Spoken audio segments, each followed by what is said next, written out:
If you like the story, you can support the author on Patreon. Link is in the description. Chapter 261, An Unexpected Confrontation. The night air whistled past Alastair Moody as he flew through the sky on Charles Potter's firebolt. His magical eye whirled continuously, scanning the thick canopy of the forbidden forest below. Years of experience as an Auror had sharpened his tracking skills to a razor's edge, allowing him to notice the smallest signs of movement, even in the darkness. Moody spotted movement in a small clearing ahead and angled the broom into a steep dive. He landed smoothly, dismounting with practiced ease, his wand already in his hand. Standing before him was what appeared to be Barty Crouch Sr., looking far less disheveled and confused than Charles had described.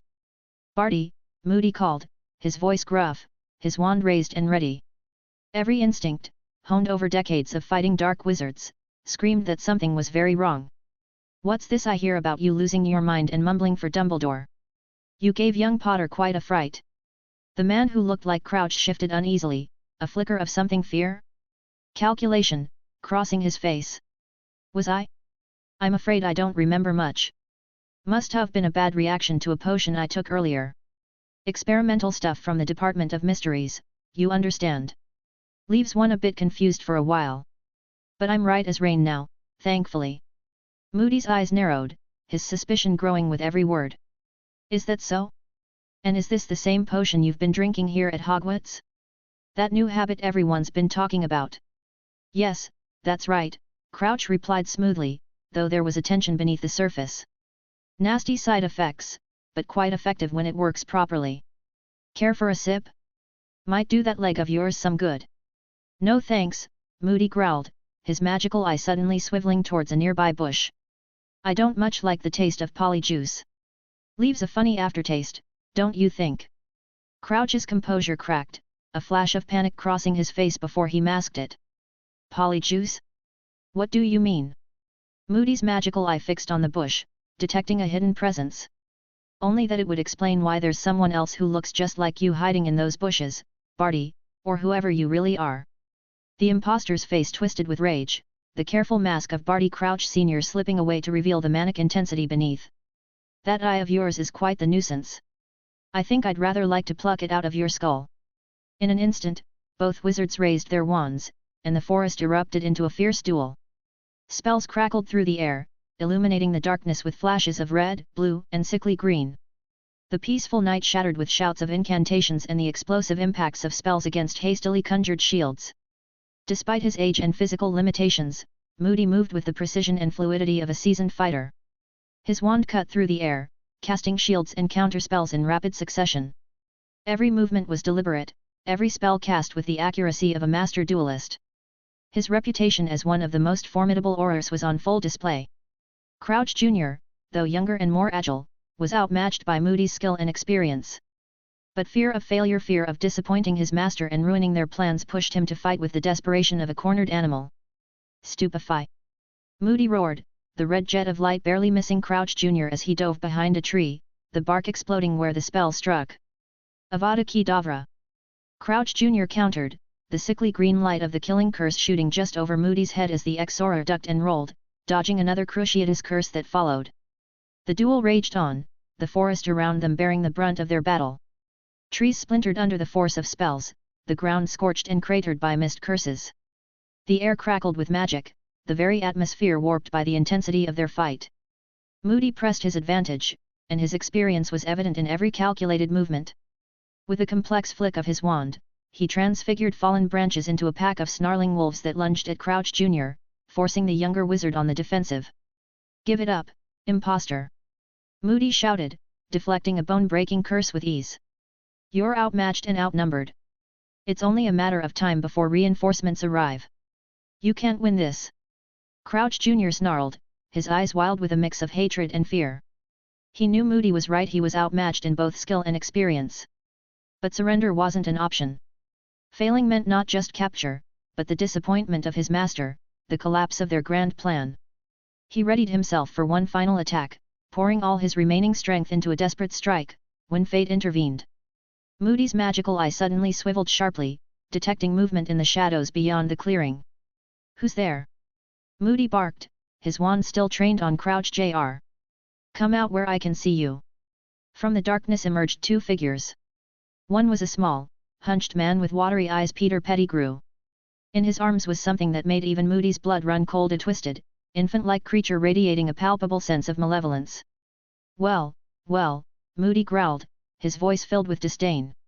Peter Pettigrew, the rat who betrayed the Potters. And what's that abomination you're holding?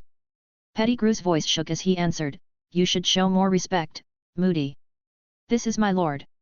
Moody's magical eye fixed on the creature. When did you find a new lord for yourself, Wormtail? You've got a strange taste in masters. Pettigrew looked like he was about to retort, but the creature spoke first, its voice high and cold. Quiet, Wormtail. He's trying to rile you up to gather information. Moody raised an eyebrow. The ugly little thing can talk. I shouldn't be surprised, I've seen plenty of bizarre things in my career. Once I stun the lot of you, I'll have all the time I need to figure this out. Despite being outnumbered, Moody showed no fear. He knew he could handle Crouch Jr. and Pettigrew. Charles had likely alerted the other professors by now, and reinforcements would be arriving soon. 3 against 1, is it? Moody sneered. Still not great odds for you. Why don't you surrender now and save yourselves the trouble? Crouch Jr. snarled, you're the one outnumbered, old man. My lord will. Your lord will what? Moody cut him off. Need a diaper change? I've faced scarier things in my sleep, boy. Moody braced himself for a prolonged fight, his wand ready, his magical eye spinning to track every movement. But then something unexpected happened.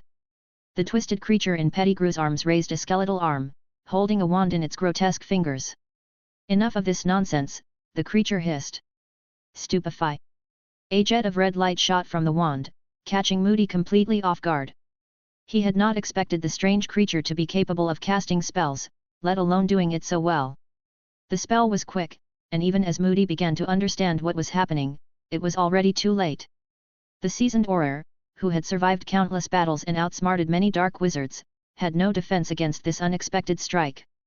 The stunning spell hit him square in the chest, and Alastair Mad-Eye Moody crumpled to the ground, his magical eye still spinning. Silence fell over the clearing. Pettigrew and Crouch Jr. exchanged uncertain glances, their eyes flickering between each other and the fallen Auror. They were wondering why their lord had not just killed the old Auror. The infant-like Voldemort let out a cold, chilling laugh that seemed to echo through the trees. The malevolence in the air grew heavier, as if the very forest was holding its breath. Chapter 262, The Dark Lord's Plan. The night air was cold and still as Voldemort's high, chilling laughter echoed through the clearing. It was a sound that seemed to freeze the very air, wrapping everything in an aura of fear. As the laughter subsided, the tension remained.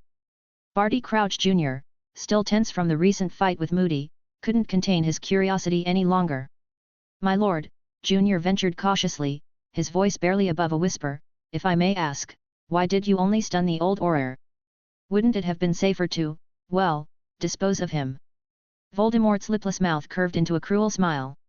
His eyes, like twin embers glowing in the night, flickered with dark amusement. Ah, Barty! Sometimes fortune favors us in the most unexpected ways. Moody has unwittingly solved a problem that was plaguing our plans. Peter Pettigrew, his rat-like features twisted with confusion, dared to speak, his voice trembling with fear. What do you mean, Master? How has capturing Mad-Eye helped us? Voldemort's gaze snapped to Pettigrew, and the small man flinched visibly under that piercing stare. While your incompetence in allowing Crouch to escape nearly caused a catastrophe, Voldemort said coldly, it seems we have been granted a stroke of luck. Not only have we prevented a disaster, but we have also acquired a valuable asset in this old Auror. Seeing Pettigrew's continued bewilderment, Voldemort waved a dismissive hand, his patience clearly wearing thin. I'll explain the intricacies later, when we are safe from prying eyes and ears. For now, we must leave. We have lingered near Hogwarts for far too long. He turned to Junior, his tone allowing no argument. Take Moody with us. We are returning to the hideout immediately. Junior nodded obediently, but then hesitated, a flicker of concern crossing his features. And what of my father, my lord? He is still hidden in the bushes, unconscious. Voldemort's gaze flickered towards the bush where he knew the unconscious form of Barty Crouch Sr. was hidden. For a moment, he seemed to consider abandoning the man. However, his calculating mind quickly assessed the risks. Though he has outlived his usefulness, leaving him here would provide too many clues for Dumbledore and his meddlesome followers. Bring him along. We will decide his fate later. With swift efficiency born of fear and devotion, Junior gathered the two stunned hostages. Moments later, the clearing was empty, save for the scorch marks on the trees and the disturbed earth that bore silent testimony to the night's events. At the hideout, a decrepit manor house hidden beneath layers of protective enchantments, Voldemort wasted no time in sharing his revelation with his servants.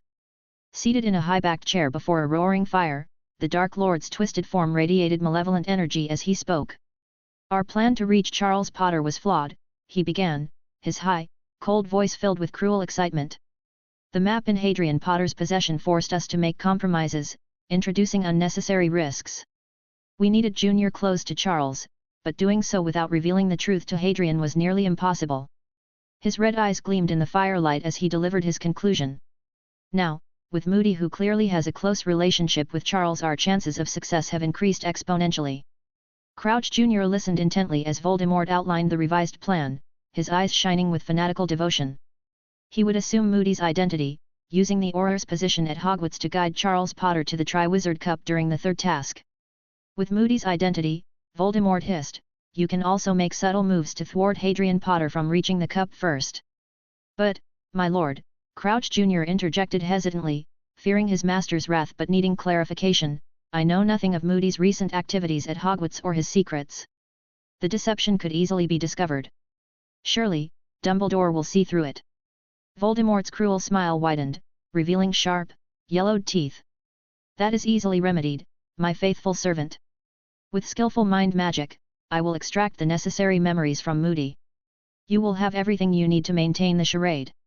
His tone turned dismissive. Dumbledore is not the threat you imagine. The old fool is too preoccupied with his own matters and will likely not notice anything if you avoid spending too much time with him.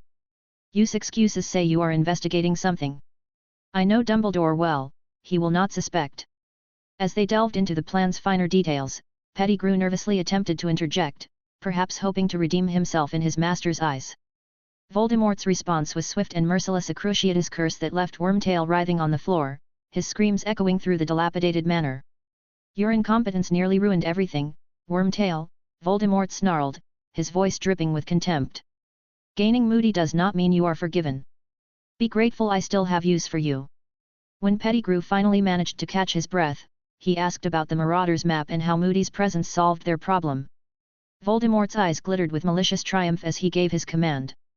Fetch the stone from my chamber, Wormtail. Pettigrew's confusion was evident as he stammered, the stone, my lord? The toy you've been playing with. Another cruciatus curse struck Pettigrew, more powerful than the last. As the rat-like man's screams subsided into whimpers, Voldemort's voice cut through the air like a knife. Fool! I am not a child to play with toys. That stone is the key to our success. I have been enchanting it since you informed me about that infernal map.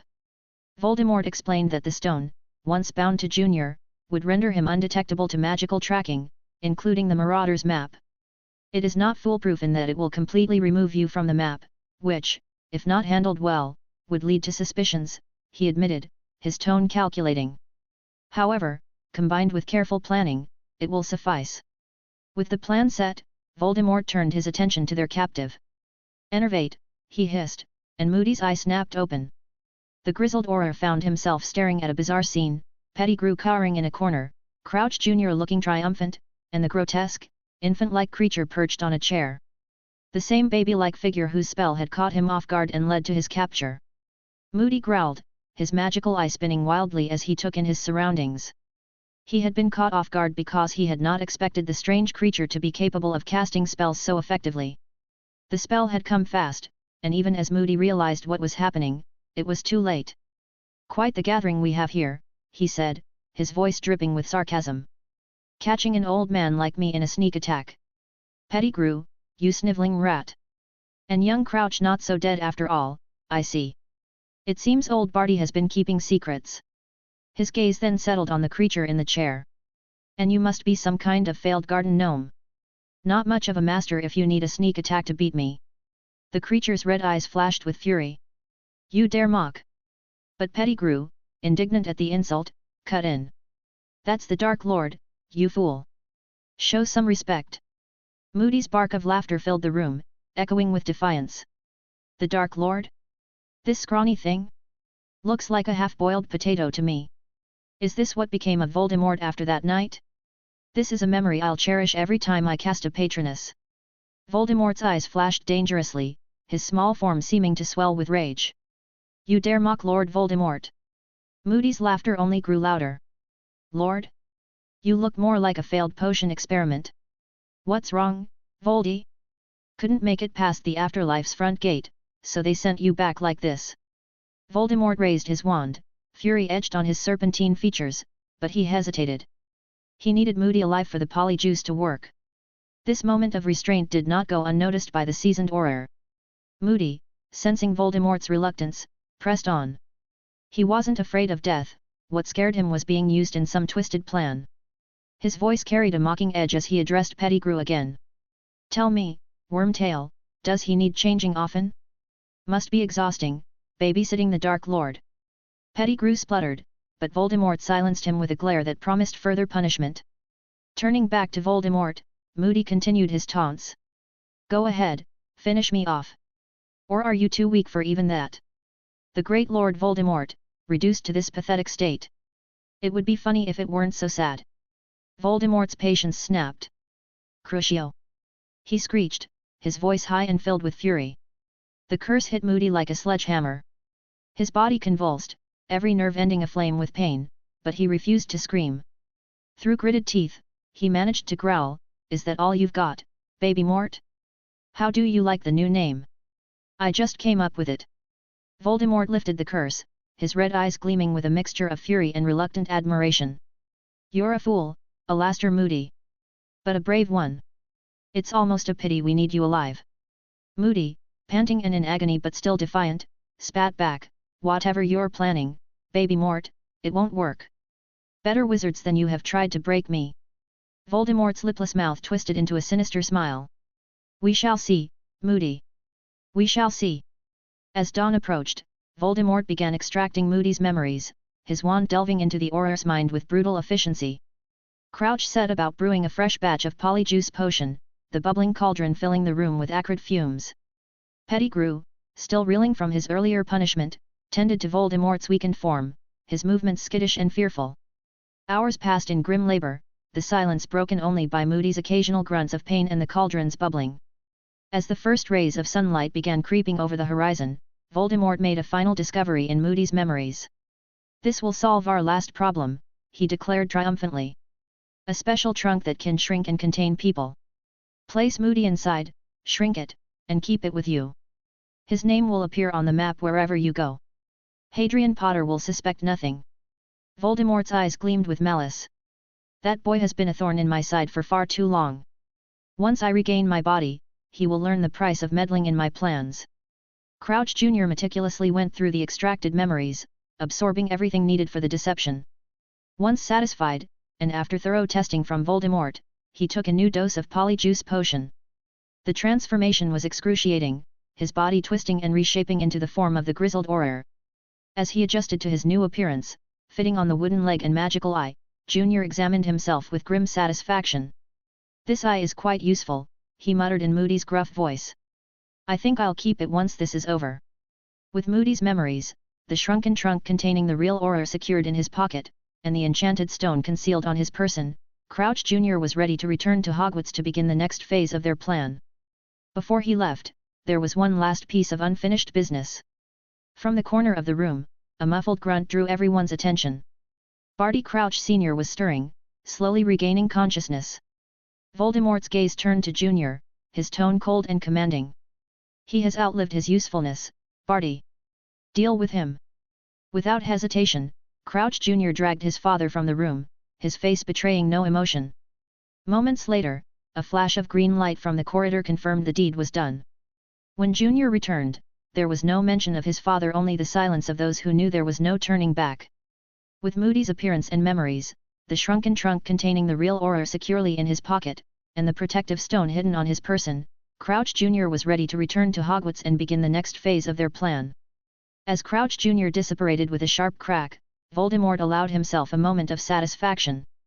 The game had changed, but once again, the pieces were aligned in his favor. Victory, he felt certain, was now within his grasp. Soon, he would regain his body, and the wizarding world would tremble before him once more. Chapter 263, The Illusion of Normalcy. As the sun rose over Hogwarts, casting long shadows across the ancient stones, Alastor Moody, or rather, Barty Crouch Jr. in disguise, made his way through the castle's winding corridors. His magical eye spun constantly, scanning for any potential threats or curious eyes. His destination, Dumbledore's office. The gargoyle guarding the entrance jumped aside at Moody's gruff password, revealing the spiral staircase beyond. As he ascended, the stairs creaking softly under his uneven gait, Crouch Jr. steeled himself for the performance ahead. Voldemort's instructions echoed in his mind, a roadmap for the deception he was about to undertake. If he could successfully navigate this meeting without arousing Dumbledore's suspicion, his mission would be halfway accomplished. Dumbledore was waiting in his circular office, surrounded by the soft whirring and clicking of various silver instruments. The headmaster's usually twinkling eyes were grave and thoughtful, the weight of recent events evident in the lines on his face. He had returned from the ministry late the previous night, only to be bombarded with alarming news from Madame Pomfrey and a visibly shaken Charles Potter. The headmaster had spent a sleepless night pondering the implications of Barty Crouch Sr.'s bizarre behavior and subsequent disappearance. "Ah, Alastor," Dumbledore greeted, his voice weary but alert. "I trust you have news for me." Crouch Jr., channeling Moody's gruff demeanor perfectly, launched into the tale Voldemort had crafted. His magical eye spun wildly, adding to the illusion of agitation and urgency.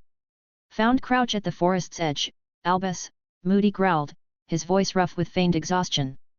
The man was completely off his rocker. Mumbling nonsense, eyes wild as a cornered beast. Dumbledore leaned forward, his brow furrowed. "What happened then, Alastor? Please, spare no detail." "Tried to approach him, didn't I? Thought I could talk him down," Moody continued, frustration evident in his voice. He paced the office, his wooden leg thumping against the floor. "But the blighter attacked without warning. Had to defend myself, of course, but I was trying not to hurt him. Bloody difficult, that.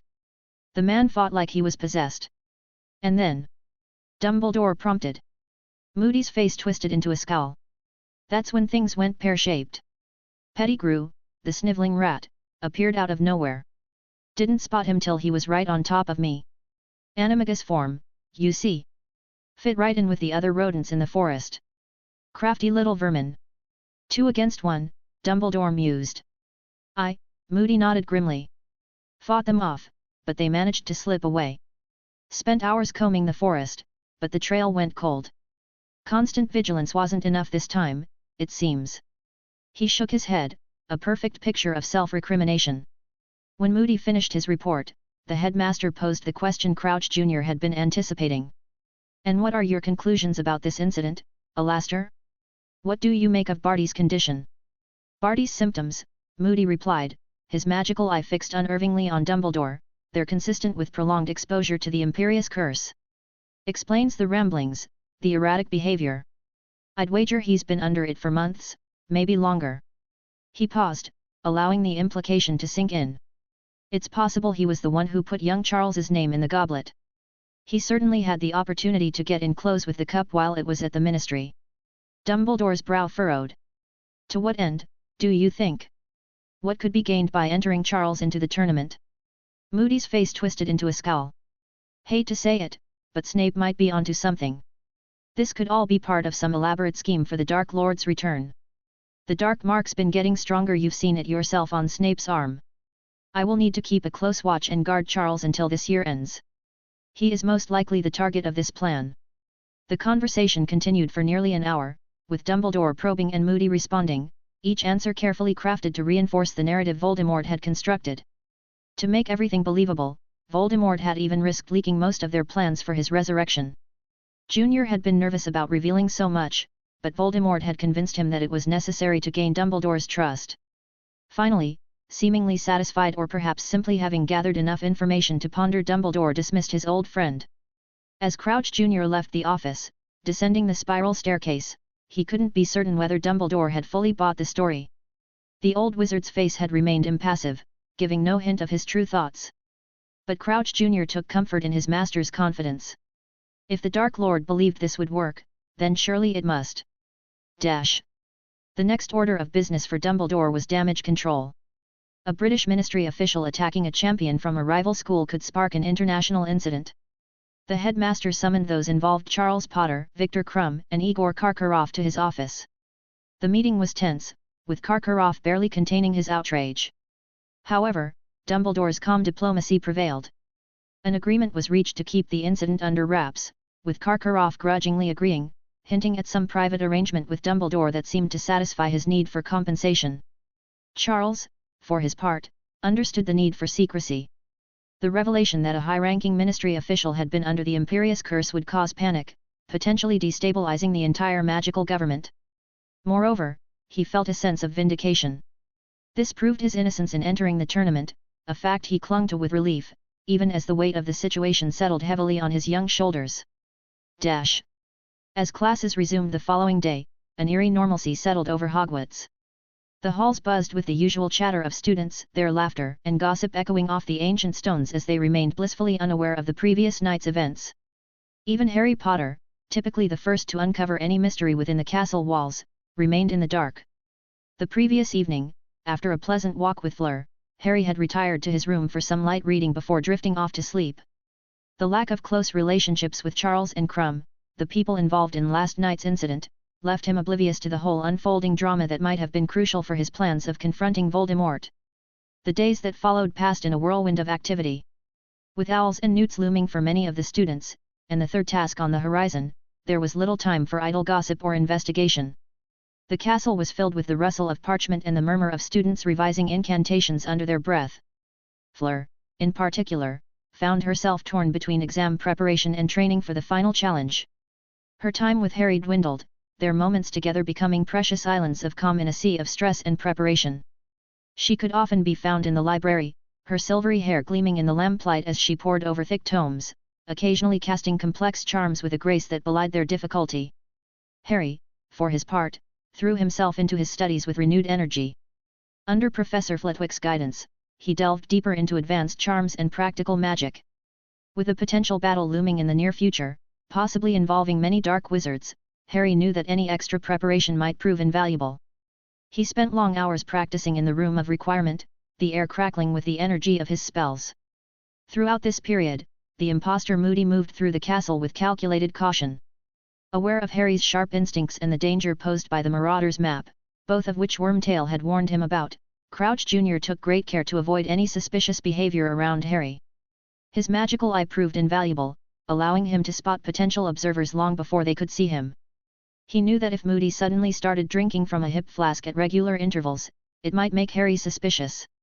So he found secluded moments to take his polyjuice potion away from prying eyes, often ducking into secret passages or unused classrooms to maintain his disguise. In defense against the dark arts classes with Harry, Moody maintained his gruff persona, barking out instructions and demonstrating complex defensive spells with a flourish.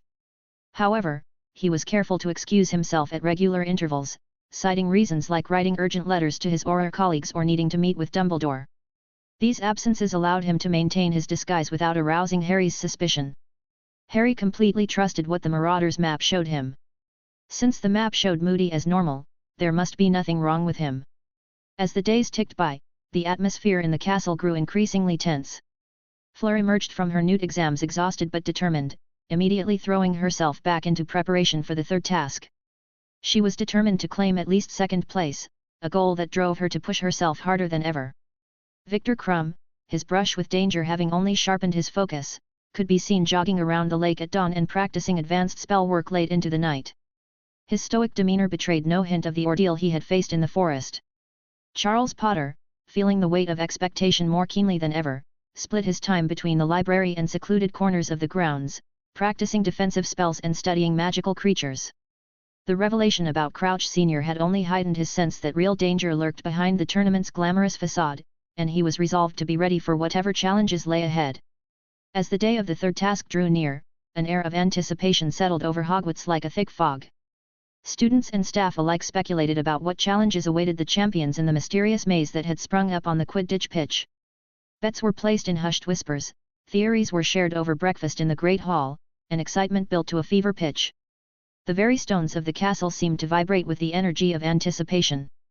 Yet beneath this surface excitement, a current of unease ran through those who knew the full story. Dumbledore's eyes, once twinkling, now held a shadow of concern as he watched over the Great Hall, his gaze often lingering on Charles Potter. Moody's magical eye spun ever more frantically, searching for threats both real and imagined, while Crouch Jr., beneath the disguise, felt the weight of his mission pressing down upon him. And in a hidden chamber deep within the castle, guarded by enchantments and secrecy, the Triwizard Cup sat waiting. Its polished surface gleamed in the dim light, unaware of the crucial role it was soon to play in events that would shake the wizarding world to its core. The cup, meant to be a symbol of international magical cooperation, now stood as an unwitting harbinger of the darkness to come. Chapter 264, The Family Gathering.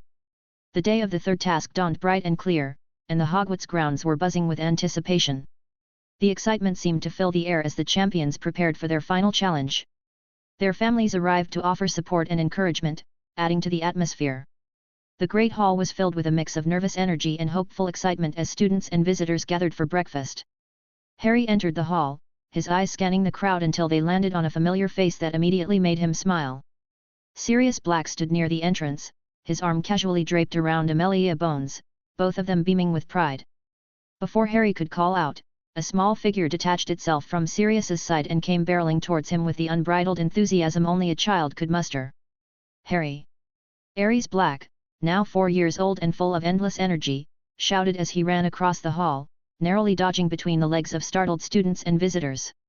Harry grinned as he knelt down, arms open wide to catch the boy. "Hey there, little Padfoot!" He laughed, scooping Aries up and spinning him around. Aries's delighted giggles echoed through the hall, drawing smiles from those nearby.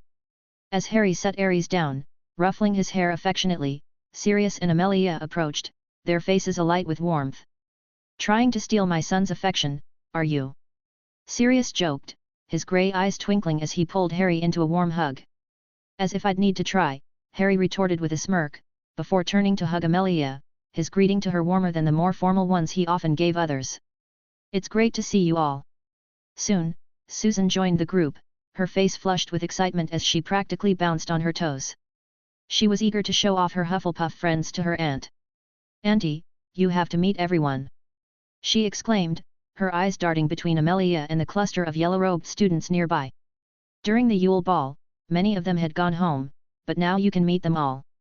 Harry and Aries moved a little away from the crowd, and as they sat at one of the tables, Aries's eyes were wide with wonder, taking in every magical detail of the Great Hall. "Harry, Harry!" Aries exclaimed, tugging on Harry's robes. "Is this really Hogwarts? It's so big and magical." Harry chuckled, kneeling down to Aries's level. "It sure is. What do you think?" Aries's face lit up. "It's amazing. Look at the ceiling, Harry. It looks just like the sky outside." He pointed up at the enchanted ceiling, his mouth open in awe. Sirius ruffled his son's hair affectionately. "I think he's more excited about seeing the castle than watching the task. Though he's been talking about nothing else for weeks." "Dad, Dad!" Aries turned to Sirius, practically bouncing on his feet. "Can we explore? I want to see the moving staircases and the talking portraits and the secret passages you told me about. Can we find the one behind the mirror on the 4th floor? Or the one under the Whomping Willow?" Amelia laughed softly, her eyes twinkling with amusement. "Maybe after the task, sweetheart. We don't want to miss seeing Harry compete, do we? After all, that's why we're here today." Aries shook his head vigorously. "No way. I want to see Harry win." He turned back to Harry, his eyes shining with a mix of admiration and expectation. "You're going to win, right, Harry? You're the best wizard ever. Even better than Dad." Harry grinned, touched by Aries's faith in him. "I'll do my best, Aries. But remember, winning isn't everything. It's about giving it your all and putting on a good show for everyone watching. Right, Padfoot?" Sirius nodded, though the mischievous glint in his eye betrayed his serious tone. "Right you are, Harry. Make them remember your performance, whether you win or lose. Though," he added with a wink, "winning would be a nice touch." Their conversation was interrupted by the arrival of the Delacours, who swept into the Great Hall with an air of elegance that turned heads. "Gabrielle, as energetic as ever, launched herself at Harry with a cry of Harry. I missed you. It was boring at home. No magic, no pranks. She exclaimed in rapid French, her words tumbling out in an excited rush. Harry laughed, patting her head affectionately. His fluency in French allowed him to keep up with her chatter. I missed you too, Gabby. Here to root for your sister? I'm sure Fleur will be thrilled to have your support. Gabrielle's response was cheeky, her blue eyes twinkling. Non. I am here to cheer for you.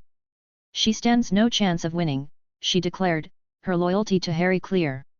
A woman's voice, rich with amusement and a hint of exasperation, cut through the air. Now, Gabrielle. That's not a very nice thing to say. Even if you believe your sister stands no chance of winning, it's not right to say it out loud and discourage her. We must always support our family, NESTCE. Harry turned to the source of the voice and found himself face to face with a woman of extraordinary beauty. It was immediately apparent that this was Fleur and Gabrielle's mother, they had clearly inherited her stunning looks. As a half-Vila, Apollon Delacour's beauty was something else entirely, her allure stronger and more refined than her daughter's. However, against Harry's well-honed mental defences, the allure washed over him without effect, a fact that did not go unnoticed by Madame Delacour, who regarded Harry with newfound approval. Behind Madame Delacour stood Fleur and her father, the former looking slightly embarrassed by her sister's antics and her mother's words. "Maman," Fleur protested, a hint of a smile playing at her lips, "your words are more discouraging than Gabby's." This observation elicited a hearty laugh from Monsieur Delacour, his eyes crinkling with mirth as he regarded his family with obvious affection. Harry smoothly shifted the conversation, addressing the Delacours warmly. "Monsieur et Madame Delacour," he greeted them, switching back to English for the benefit of those around. "It's wonderful to see you again, Monsieur Delacour," he added, recalling their previous meeting at the dueling tournament. Monsieur Delacour stepped forward, shaking Harry's hand warmly, his grip firm and welcoming. "The pleasure is all mine, Harry. Your performance in that tournament was truly impressive. I look forward to seeing what you'll do today. If it's anything like your previous showing, we're in for quite a spectacle." Apollon moved to embrace Harry, her smile radiant and welcoming. "Harry, it's so good to finally meet you properly. We've heard so much about you from both our daughters. I feel as though I know you already." Sirius took it upon himself to make introductions. "Monsieur et Madame Delacour," Sirius began with a flourish, his natural charm on display, "allow me to introduce myself properly. Sirius Black, Harry's godfather, an occasional partner in mischief, and this is my lovely wife, Amelia." The adults exchanged pleasantries, their conversation a mix of English and French as they found common ground in their children's achievements and the excitement of the tournament. Meanwhile, Aries and Gabrielle, despite the language barrier, quickly became friends, chattering in a delightful mix of broken English and French, their shared excitement for magic and adventure overcoming any challenges. The pleasant atmosphere was suddenly interrupted by the arrival of James and Lily Potter, with Charles in tow. The change in Harry's demeanour was instant, his face becoming a mask of polite indifference, the warmth in his eyes cooling to guarded neutrality. "Harry," Lily said hesitantly, her voice soft and hopeful, "we wanted to wish you luck." Harry nodded curtly, already moving to step away. James, sensing the moment slipping away, reached out, his hand stopping short of touching Harry's arm, as if afraid that contact might shatter what little chance they had. "Son," James began, his voice carrying a mix of desperation and hope, "don't you think it's time to forgive us? It's been so long. We've apologized, we want you back in our lives. We've changed, we understand now what we did wrong." Harry's eyes flashed. "You lost your son the day you decided to abandon him," he said coldly, his voice devoid of emotion. "While I don't care about your decision anymore, it made me who I am today. I don't need you in my life. I'm an adult now, past the age where I need parental love for motivation or happiness." Lily's eyes filled with tears, the pain of rejection evident in her trembling voice. "Harry, please. We love you. We've always loved you.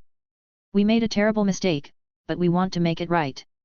James turned to Sirius, a plea in his eyes, reaching out to his old friend in desperation. "Padfoot, can't you help us? You know we are sorry for our actions.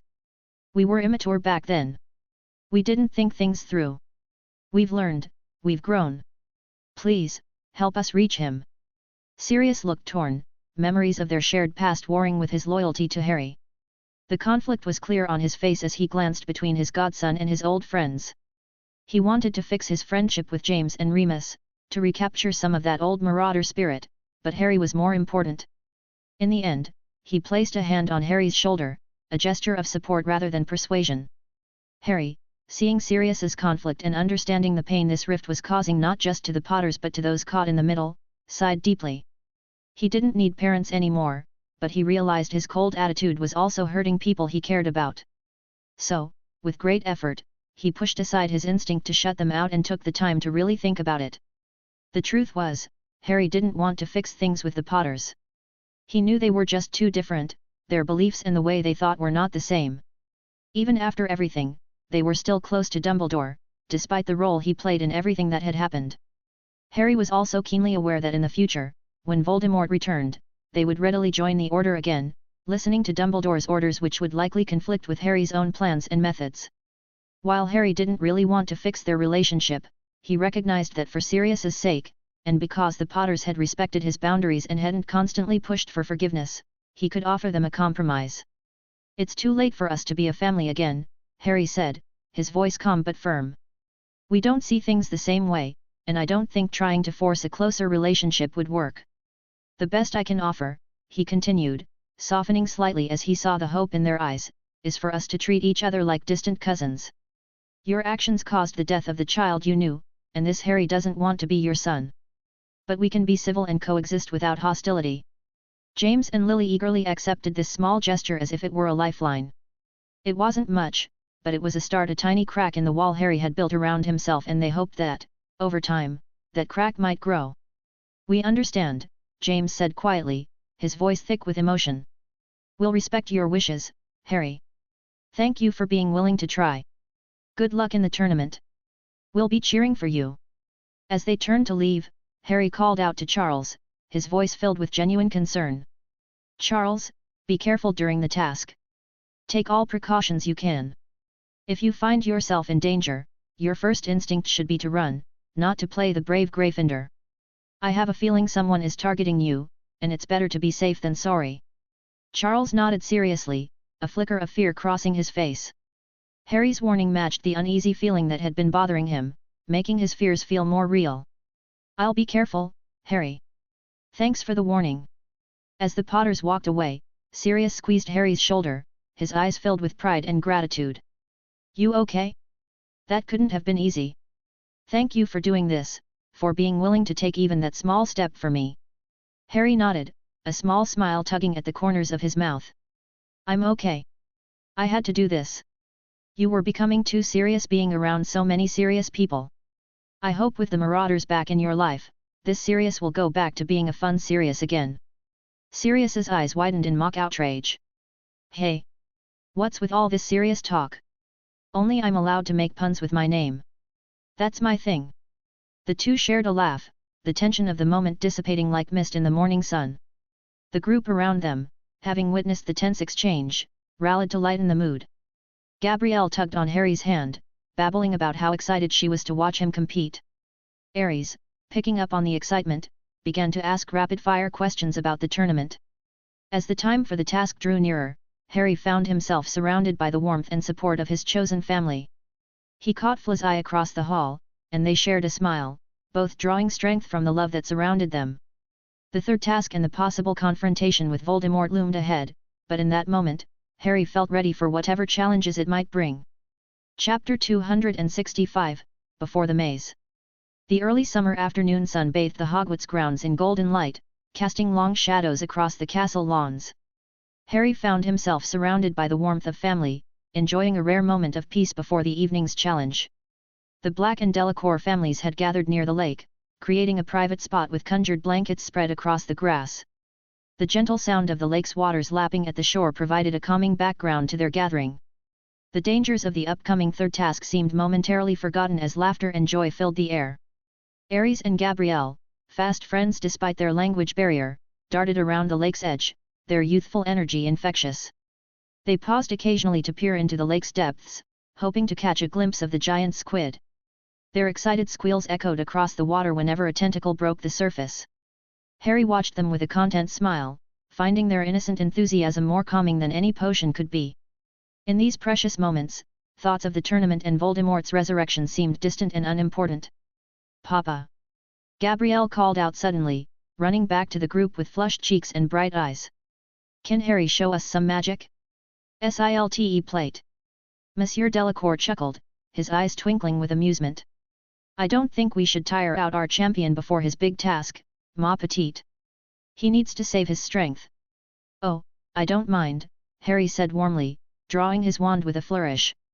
With precise movements born of years of practice, he conjured a flock of tiny, glowing butterflies that danced through the air, leaving trails of sparkling light in their wake. The children's delighted gasps made the simple display worthwhile, their faces lighting up with wonder as the magical creatures swirled around them. The afternoon passed in a pleasant blur of conversation, laughter, and impromptu magic demonstrations. Harry found himself truly relaxing for the first time in weeks, surrounded by people who loved him for who he was, not just for what he could do. As the sun began its descent toward the horizon, painting the sky in brilliant shades of orange and pink, the group made their way back to the castle for the evening feast. The great hall was already buzzing with excitement, its usual grandeur enhanced by the presence of visiting dignitaries and ministry officials. "Look who's graced us with his presence," Sirius muttered under his breath, nodding towards the staff table where Minister Fudge had taken a seat, looking self-important in his pinstriped robes and lime-green bowler hat. As they settled at their respective tables, Sirius cast a subtle privacy charm around himself and Harry, the ambient noise of the hall fading to a muffled hum. His expression grew serious, the playful demeanor from the afternoon replaced by genuine concern. "Harry, there's something you should know," he began, his voice low despite the charm. "Things have been strange at the ministry lately. First Bertha Hawkins vanishes without a trace in Albania, and now Crouch." Harry's head snapped up, instantly alert. "What about Crouch?" "He's gone missing," Sirius replied grimly, his grey eyes dark with worry. "About a month ago. Fudge has been keeping it quiet. You know how he is about public image. With Hawkins already missing and that mess at the World Cup, they're desperate to avoid causing panic. But something's not right about it all." Harry felt his stomach drop, a cold sensation spreading through his chest. If Crouch Sr. was missing, then where was Junior? The imposter who was crucial to Voldemort's resurrection plans. Harry's mind raced with possibilities, none of them good. Not knowing Junior's location or current disguise complicated everything. Without this crucial piece of information, Harry had no way of knowing how Junior would get to Charles or how he would transport him to Voldemort. Without Crouch's disguise, there seemed no obvious way for Junior to tamper with the cup's portrait, leaving endless possibilities for how Charles might be taken from Hogwarts to Little Hangleton for the ceremony. The carefully laid plans Harry had made based on his foreknowledge suddenly seemed inadequate. "There's more," Sirius continued, unaware of Harry's internal turmoil. "Word from Azkaban is that the Death Eaters are restless. They're saying their dark marks are getting stronger, that their lord is coming back. What do you make of it?" Harry chose his words carefully. "I've had suspicions that something's not right with this tournament. Charles being entered, the dragon breaking loose, it feels orchestrated. But I can't be certain."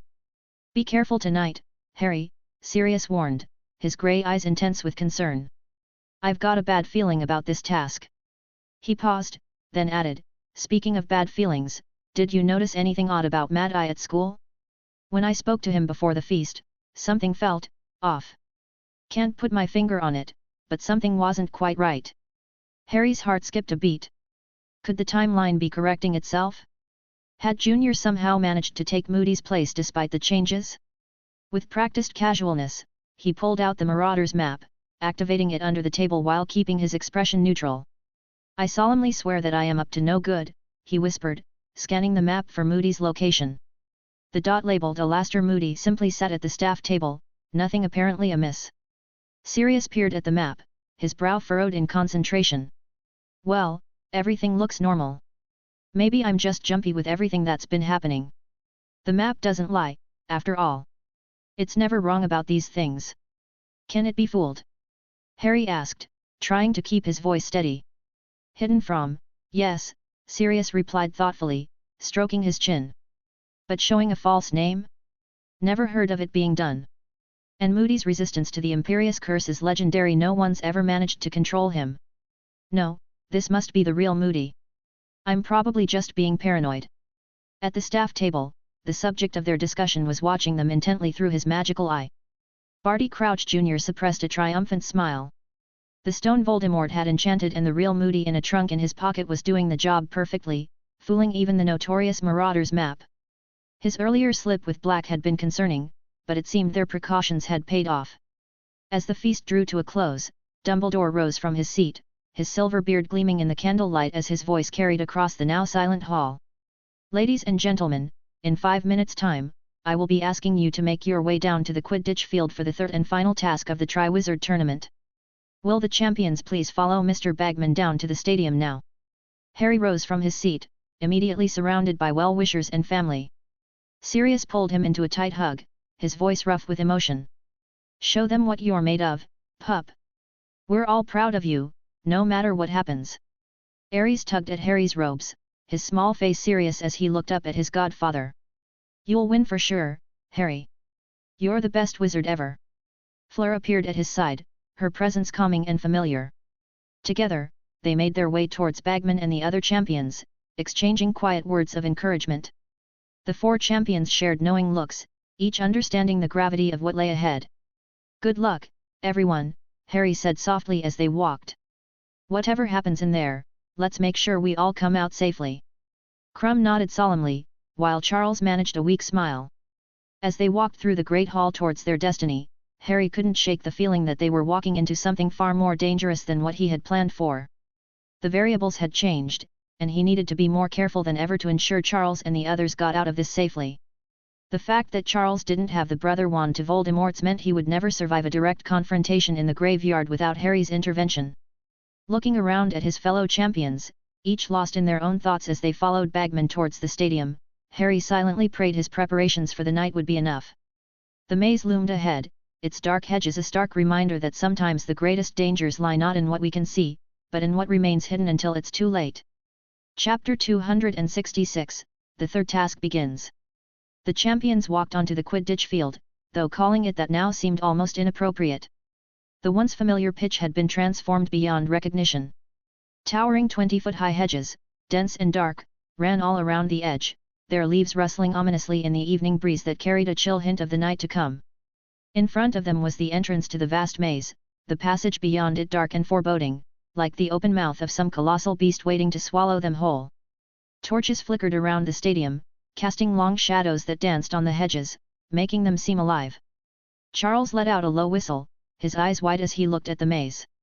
"Well, that's intimidating," he said, trying to grin, but it ended up more like a grimace.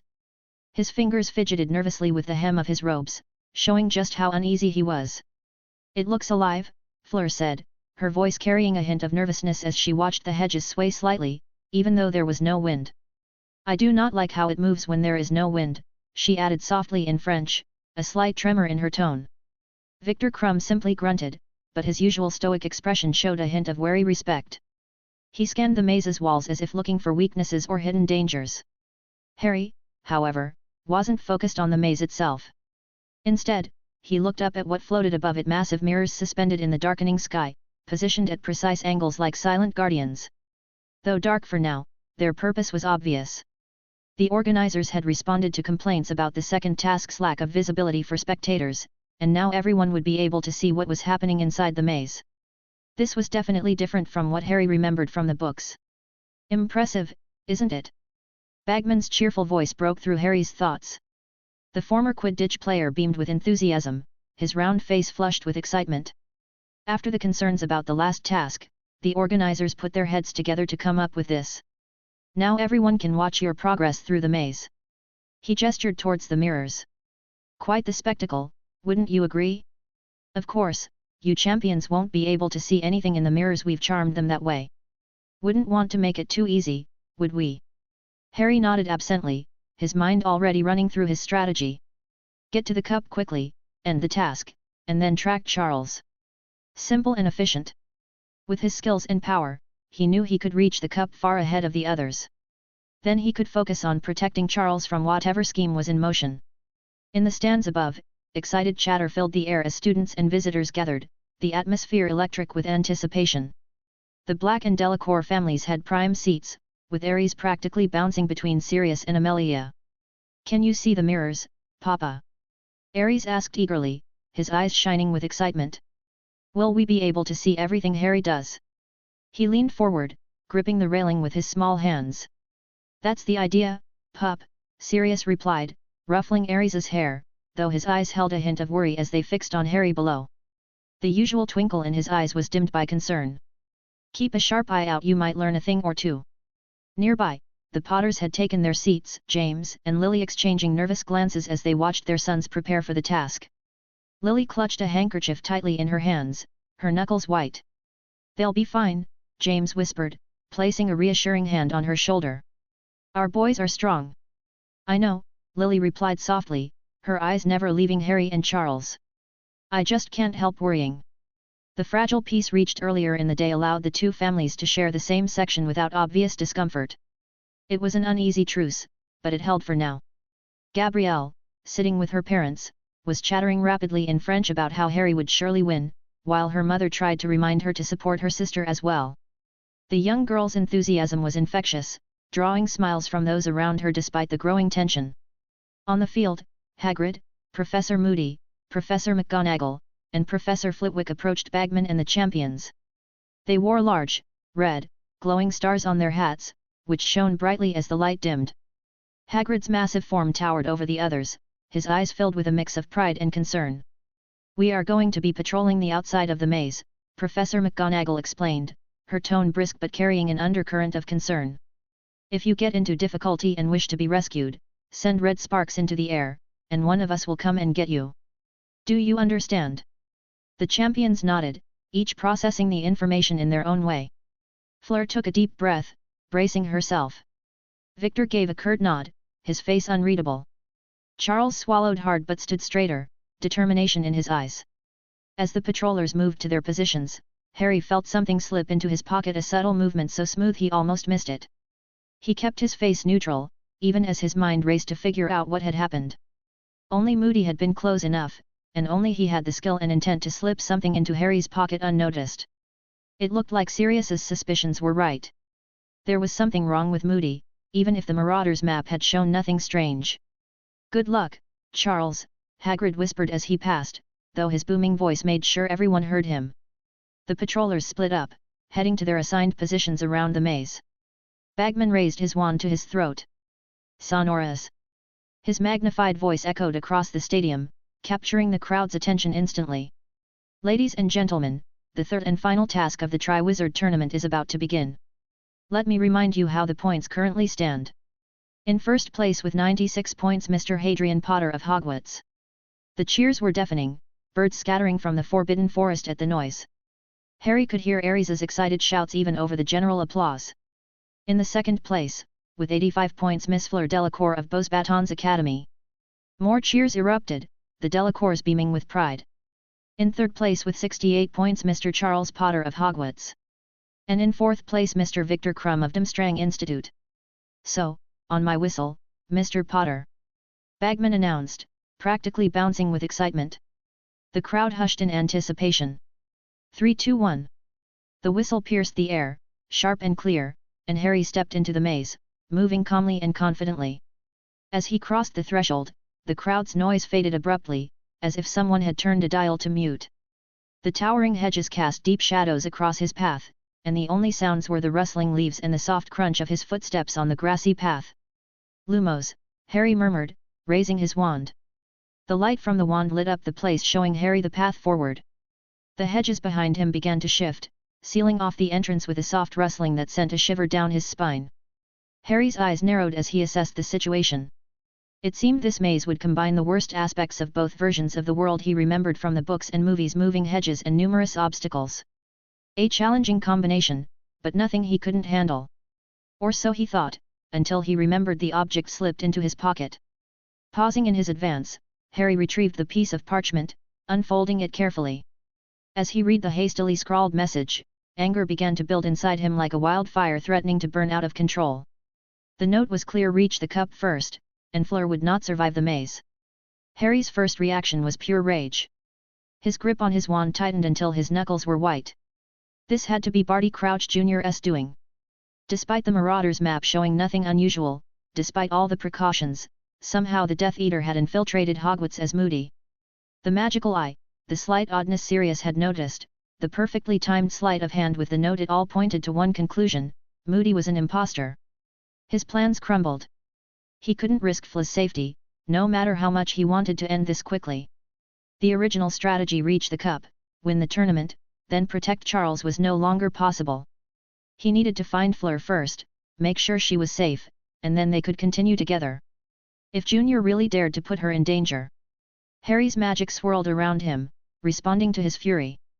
He would make the Death Eater regret ever threatening her. Looking up at the dark path ahead, Harry took a deep breath, centering himself. The maze had only just begun, and already the game had changed. But Harry Potter hadn't survived everything life had thrown at him by giving up when plans went awry. Time to adapt. Time to protect. Time to show Junior exactly why threatening Harry's loved ones was a fatal mistake. With renewed purpose, Harry strode deeper into the maze, the wand light illuminating his path as the shadows seemed to close in behind him. Above, the mirrors began to glow, revealing his progress to the watching crowd, while in his mind, new plans began to form. The third task had begun, but not in any way Harry had anticipated. As he disappeared around a corner, the hedges shifted again, and the real challenge began. Chapter 267, Into the Maze. The crowd leaned forward as Harry stepped into the maze, his silhouette clear in the magical mirrors floating above the Quidditch pitch. The enchanted displays tracked his every move with eerie precision, giving the audience a front row seat to the unfolding drama. The tension in the stadium was almost tangible, everyone seemed to be holding their breath. And he's off. Ludo Bagman's voice boomed across the stadium, crackling with excitement. Hadrian Potter enters the maze with his usual calm. Look at him move, folks, like he's taking a casual stroll rather than entering a dangerous magical labyrinth. Harry's calm lumos illuminated his path, and his steady pace drew murmurs of admiration from the stands. The golden light from his wand cast long shadows, emphasizing the dark and mysterious nature of the hedge-lined maze. Harry's not scared at all.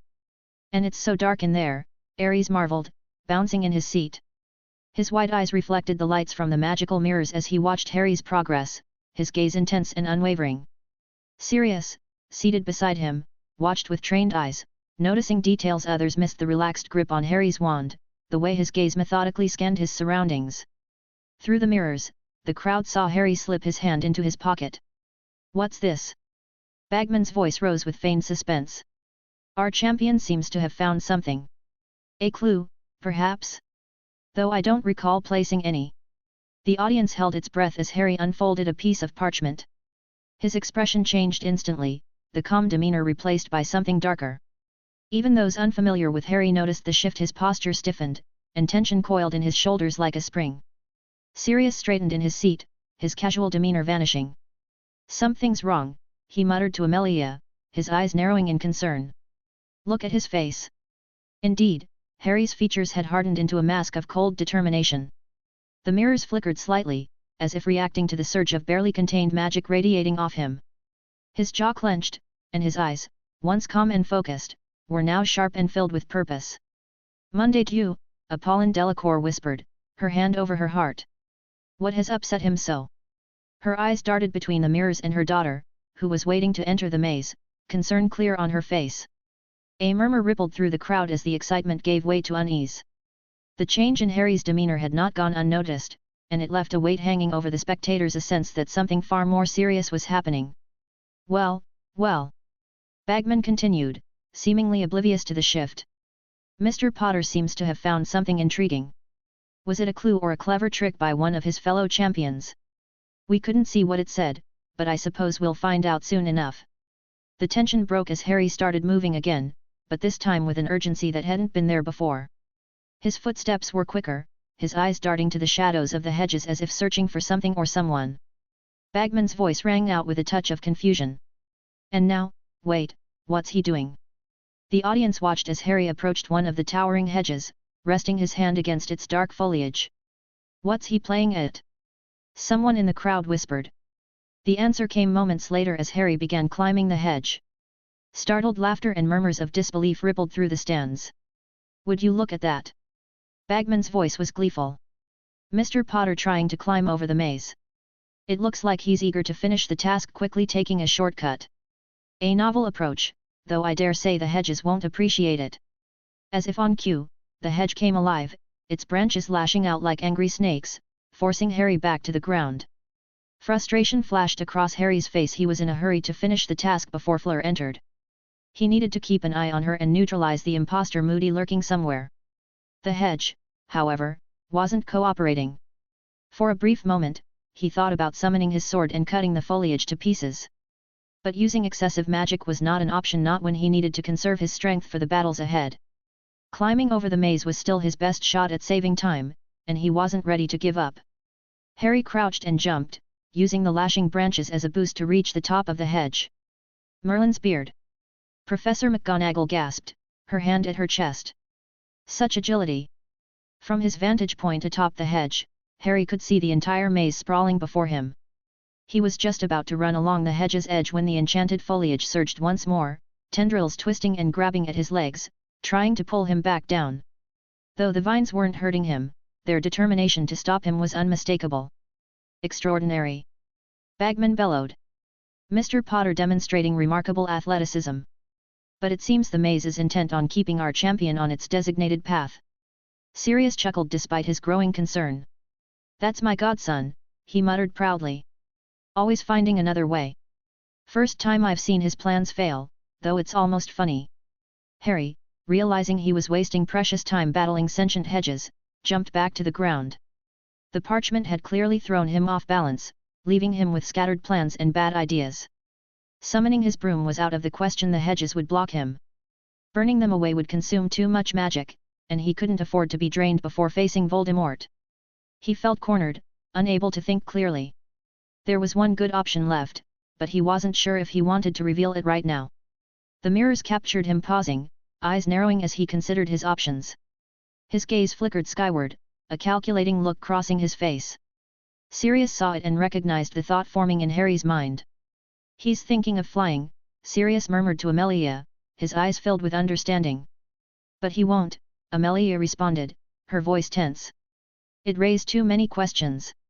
Before Harry could decide, a bell echoed across the stadium. And now, it's time for our second champion to enter.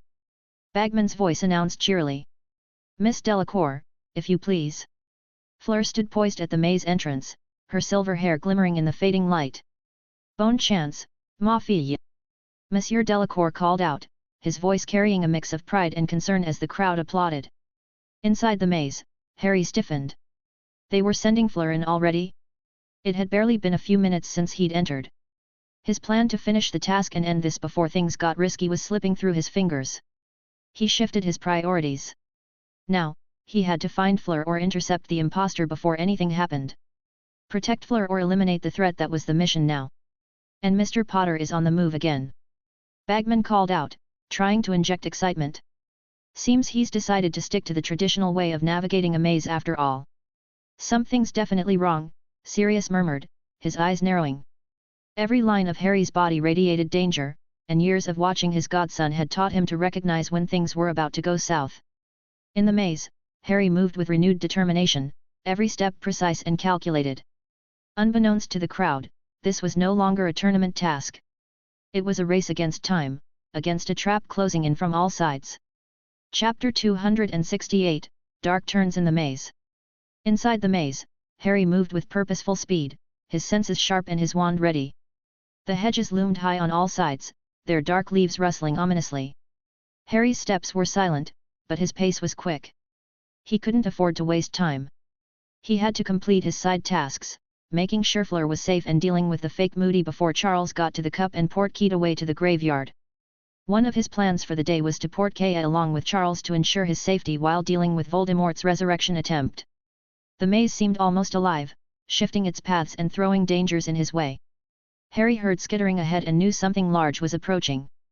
The ground trembled slightly beneath his feet, a sign of something big. Suddenly, an enormous acromantula emerged from the shadows, its 8 eyes gleaming menacingly. Without hesitation, Harry flicked his wand and slashed through the air. The cutting curse cleaved through the creature's thick, chitinous shell in a single, fluid motion. The acromantula let out a hideous screech before collapsing in a twitching heap, its legs curling inward as it died.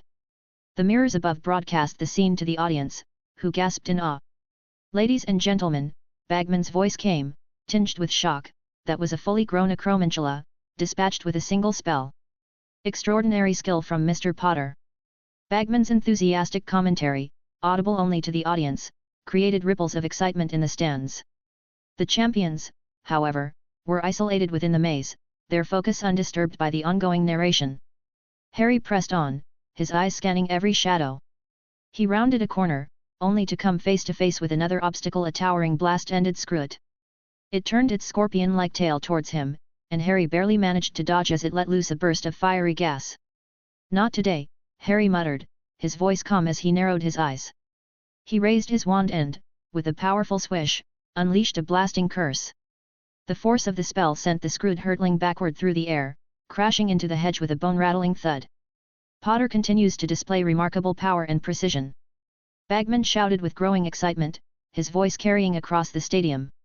Harry didn't pause to admire his handiwork. He continued down the twisting path, alert for any sound or movement. The maze seemed determined to throw every trick it had at him, testing his reflexes and resolve. A few passages later, he felt the air around him chill and instinctively gripped his wand tighter. A thick mist rolled in, and Harry recognized the enchantment, a golden mist meant to disorient and confuse. He took a deep breath and traced a series of intricate runes in the air with his wand, muttering a complex incantation under his breath. The mist shivered and then dispersed as if being blown away by an invisible wind. "Exceptional spell work from Mr. Potter." McGonagall's voice carried over the crowd, her admiration evident. The audience reacted with appreciative murmurs. Harry forged ahead, his pace unbroken. He was nearing another junction when he heard a soft whispering sound, like something trying to speak.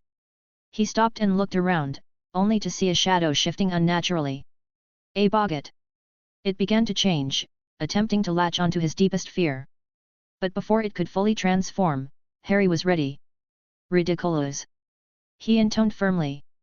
The boggart exploded into a shower of harmless sparks, its attempt to unsettle him crushed by Harry's powerful spell. He didn't think it was wise to show his deepest fear to an audience. No need for everyone to know his weak spots. "And there goes another obstacle," Bagman exclaimed to the audience. "Mr. Potter doesn't even allow the boggart to take form. Such control." As Harry kept searching for Fleur or Moody, he faced more and more obstacles. The maze seemed nothing like what he remembered from the books or the movies. The difficulty was high, and although Harry could handle each challenge, they succeeded in wasting his time. During this time, both Charles and Krum had also entered the maze one after the other, and the clock was ticking. Harry needed to finish his side tasks quickly. Dash. Elsewhere in the maze, Fleur Delacour was moving gracefully through the dark passages, her wand held high. She had already faced several challenges, dispatching them with finesse and efficiency. A boggart had been easily vanquished with a flick of her wand, and she had navigated a pit of writhing devil's snare without hesitation. As she rounded a corner, Fleur came to an abrupt stop. There, standing a few yards away, was Victor Krum. He was staring at her with an expression that seemed strangely blank, his eyes devoid of the focus that usually characterized him. She relaxed slightly, ready to exchange a nod or a quick word before they continued separately. But something was off. Krum wasn't moving away or acknowledging her presence. Instead, his grip on his wand tightened, and without warning, he raised it and fired a curse directly at her. Fleur barely had time to react. She raised a shield just in time to deflect the hex, but the impact forced her back a step. Her eyes widened in shock as she stared at Krum. "Chui stcek2 face," she demanded, but he didn't respond. He only moved forward, his wand trained on her. The duel began in earnest. Krum's spells were aggressive, precise, and relentless. He attacked with a mechanical efficiency, his face a blank mask as he fired curse after curse at Fleur. She deflected his spells with a series of elegant, practiced movements, her training evident in every motion.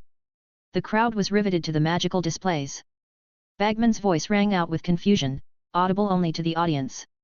"What in Merlin's name? Ladies and gentlemen, it appears Mr. Krum is attacking Miss Delacour." Fleur defended herself with admirable skill, conjuring barriers and redirecting spells. She tried to reason with him, shouting, "Victor, Arit!" But he showed no sign of recognition, his attacks becoming fiercer with every passing second. "C'est impossible!" Madame Maxime stood up in the stands, her massive form towering over those around her. "Stop this at once!" The crowd watched in mounting horror as Fleur's defensive stance began to waver. She was holding back, clearly unwilling to use more powerful curses that could seriously injure Krum. But it was costing her dearly. Krum's spells were coming harder and faster, forcing Fleur to backpedal and regroup. "Come on, sister." Gabrielle's small voice echoed anxiously from the stands. Krum launched a blasting curse that shattered part of Fleur's shield, forcing her to dive aside.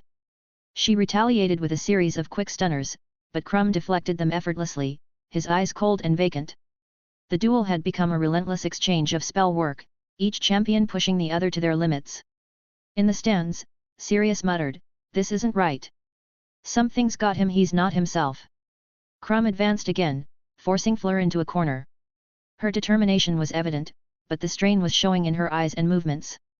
She prepared herself for one final push, ready to unleash a stronger curse if necessary, despite the consequences. Dash! Before Fleur could make her move, Harry burst onto the scene. He appeared with a suddenness that caught both the audience and the duelists by surprise. A cheer erupted from the stands, audible only to the crowd, as Harry entered with unwavering focus.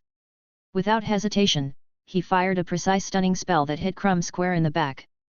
The Bulgarian champion crumpled to the ground, unconscious. "Incredible intervention by Mr. Potter!" Bagman shouted. "Perfect timing as always." Harry rushed to Fleur's side. "Are you all right?" he asked, his voice tight with concern. "Oui," Fleur replied, her breathing slightly labored but steady. Harry turned his attention to Krum. His wand moved in a series of complex patterns, casting diagnostic spells that confirmed his suspicion. "He's been impersoned," Harry's voice carried clearly through the magical displays. This wasn't him, someone's interfering with the tournament. The revelation sent shockwaves through the stadium. In the judges' box, Karkaroff shot to his feet, his face a mask of rage. Dumbledore's usual twinkle was gone, replaced by grave concern.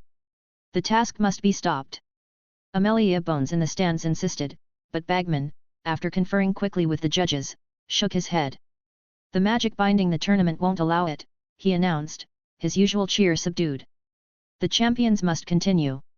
Back in the maze, Harry and Fleur exchanged a look of mutual understanding.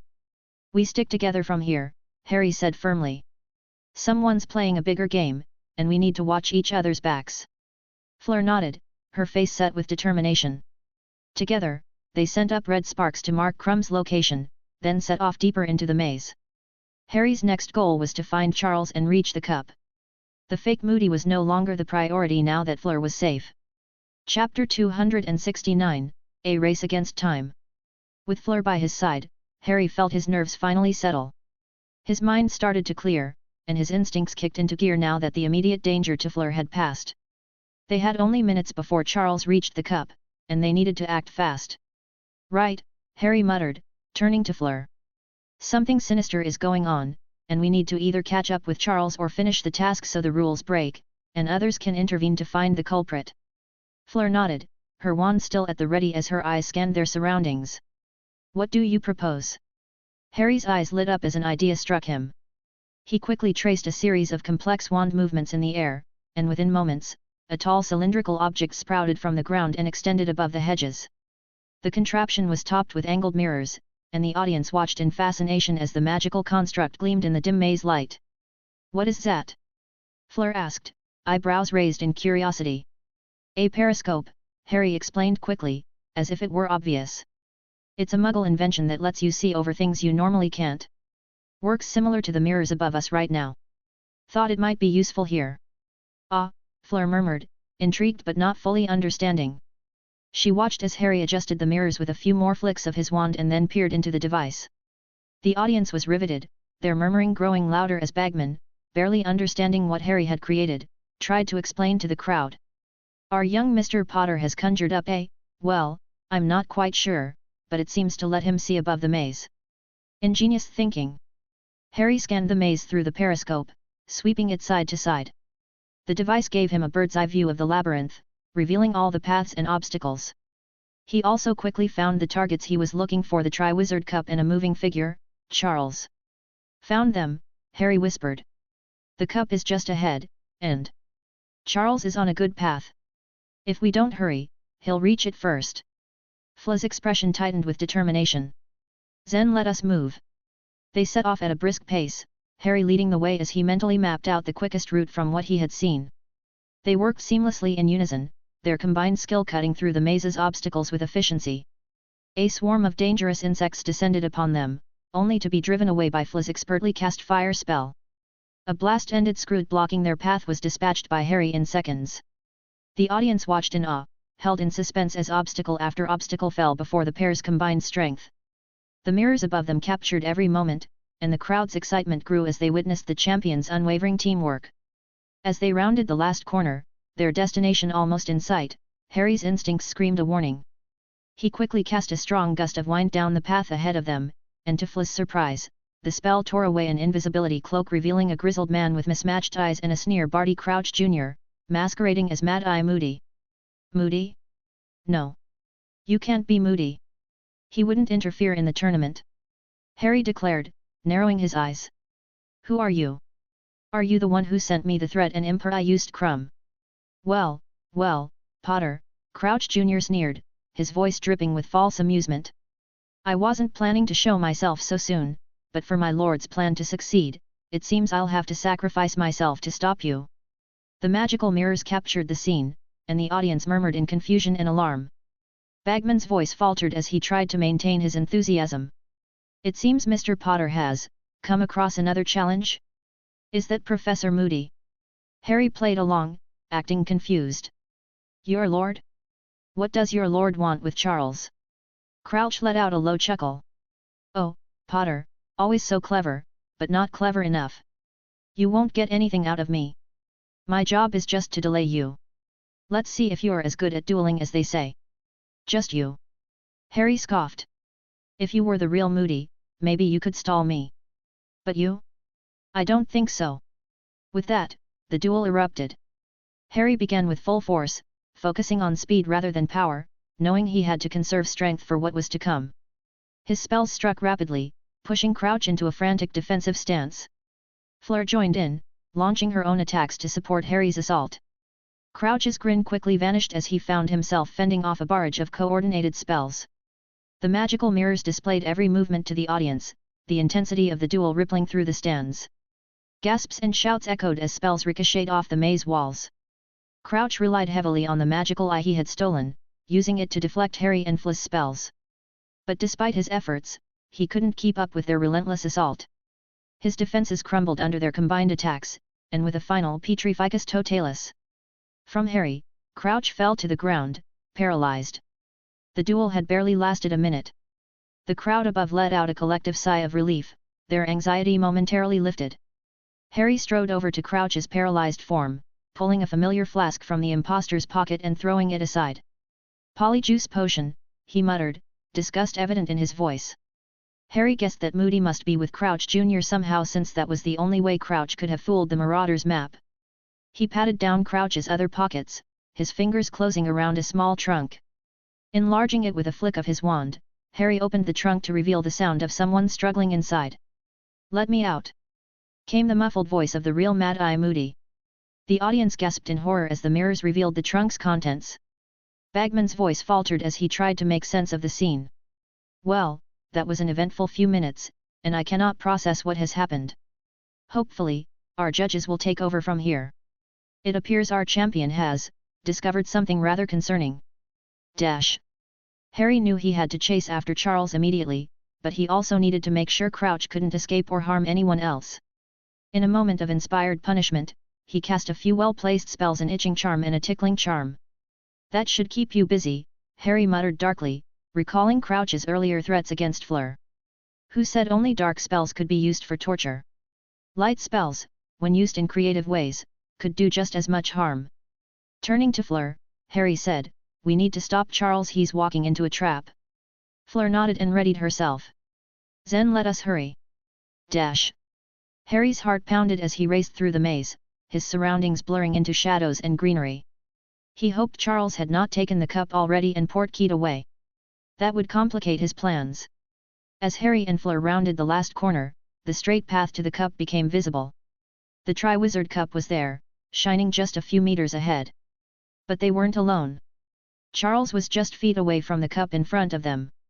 Seeing Harry and Fleur, Charles quickened his pace, his eyes locked on the cup. "Charles, stop!" Harry shouted, "It's a trap!" But whether Charles didn't hear him or chose to ignore the warning in his eagerness to win, he reached out and grabbed the cup. Instantly, the world seemed to twist, and with a rush of wind, Charles vanished, whisked away by the cup-turned porte-caitte.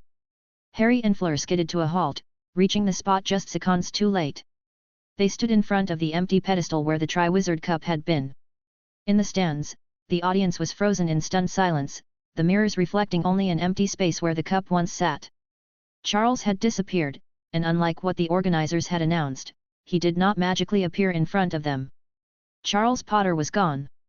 Chapter 270, The Vanishing Champion. The world spun and twisted violently as Charles felt the pull of the porte-caitte. His feet slammed into solid ground with a harsh thud, and he stumbled, barely managing to stay upright. The Triwizard Cup slipped from his fingers, clattering onto the hard earth beside him.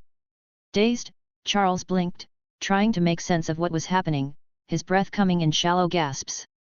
Where he started, his voice sounding strange in the heavy, oppressive silence. The air was thick, almost suffocating, as a chilling fog spread across the ground, swirling around his feet like ghostly tendrils. He was surrounded by ancient gravestones, cracked and covered in moss, and the gnarled branches of dead trees cast eerie shadows under the pale moonlight. The cold, damp smell of decay filled the air. There was no sign of the maze, the cheering crowd, or anything familiar. He was completely alone. "Hello!" he called out, the uncertainty clear in his voice. He couldn't shake the feeling that something was terribly wrong. Was this some hidden part of the final task? Was this an illusion or a test that he had to overcome to win? His mind spun with questions, but there were no answers, and the silence around him was unsettling. The quiet seemed to press in on him, amplifying the sound of his own breathing. The hairs on the back of his neck stood up as an overwhelming sense of dread washed over him. Something wasn't right, it was all wrong. Charles fumbled for his wand, his fingers trembling as he wrapped them around the familiar wood. He tried to steady his breathing, to think clearly, but his thoughts were a mess, and Harry's words from before echoed in his mind something about a trap. "Is someone there?" Charles called again, trying to sound braver than he felt. A rustling sound came from behind one of the larger tombstones. Charles spun around, wand raised, his eyes straining to see through the fog and darkness. His heart pounded in his chest, his instincts screaming at him to run, but curiosity kept him rooted to the spot. Suddenly, a cold, high-pitched voice cut through the stillness, sharp as a knife. "Stupefy!" The red jet of light struck Charles directly in the chest, and everything went black. He crumpled to the ground, his wand slipping from his grasp, the cold fog slowly enveloping his unconscious form. A small, twisted figure emerged from the shadows, cradled in the arms of a robed figure who knelt beside Charles's limp body. The creature, barely resembling anything human, tilted its grotesque head, looking down at the unconscious boy. "Look at him," Voldemort hissed, his voice dripping with malice. "The boy who they say defeated me, so easy to claim, so easy to break." The robed figure bowed lower, obedient and silent as Voldemort continued. "Barty should have been here," he muttered, his tone edged with annoyance. "But it seems he had to sacrifice himself to make sure this boy reached the cup. His loyalty will not be forgotten." Voldemort shifted slightly, a twisted smile curling his lip. "But we must not delay. The time has come. I shall not wait any longer to return to my body." The robed figure nodded, and together they began their preparations, the chilling silence of the graveyard enveloping them once more. Back at the maze, chaos was breaking out. The air was thick with confusion and panic as the crowd watched the magical mirrors that no longer showed the missing champion. The pedestal that had once held the Triwizard Cup now stood empty, and Charles's absence cast a heavy shadow over the entire stadium. Harry's heart pounded in his chest as his mind raced. He had to get to the graveyard, and fast. He turned to Fleur, his urgency evident. "We need to get out of the maze, now. There has to be another way, another porte-caitte." Fleur nodded, her face resolute. She followed Harry back to the cup's pedestal, her wand ready. Harry placed a hand on the pedestal, and Fleur did the same. In an instant, the world twisted violently once again, and the familiar tug of a porte-caitte took hold, yanking them away. They landed roughly just outside the maze's entrance. Harry's eyes darted around, scanning the area, but as he had feared, there was no sign of Charles. As Harry and Fleur descended from the platform, Professors McGonagall and Flitwick appeared, levitating an unconscious figure between them. The impostor, who was now visibly transformed from Mad-Eye Moody back into his true self, was unmistakable to anyone familiar with the dark days of the wizarding world. "Barty Crouch Jr., Dumbledore said gravely, his expression dark and serious. Amelia Bones stepped forward, her tone sharp and accusing. "So Crouch wasn't as upstanding as he appeared after all," she muttered. The gathered professors and officials began murmuring amongst themselves. Dumbledore raised a hand, and silence fell over the group. He turned to Amelia. "We need to find out everything we can immediately," he said. Lily Potter pushed her way through the crowd, her face pale and her eyes filled with worry. "Where's Charles?" she asked, her voice trembling. "He was supposed to come back with the cup." James Potter was right behind her, his expression one of rising panic. He placed a steadying hand on Lily's shoulder and turned to Dumbledore. "Dumbledore, what's going on?" he demanded, his voice raw with desperation.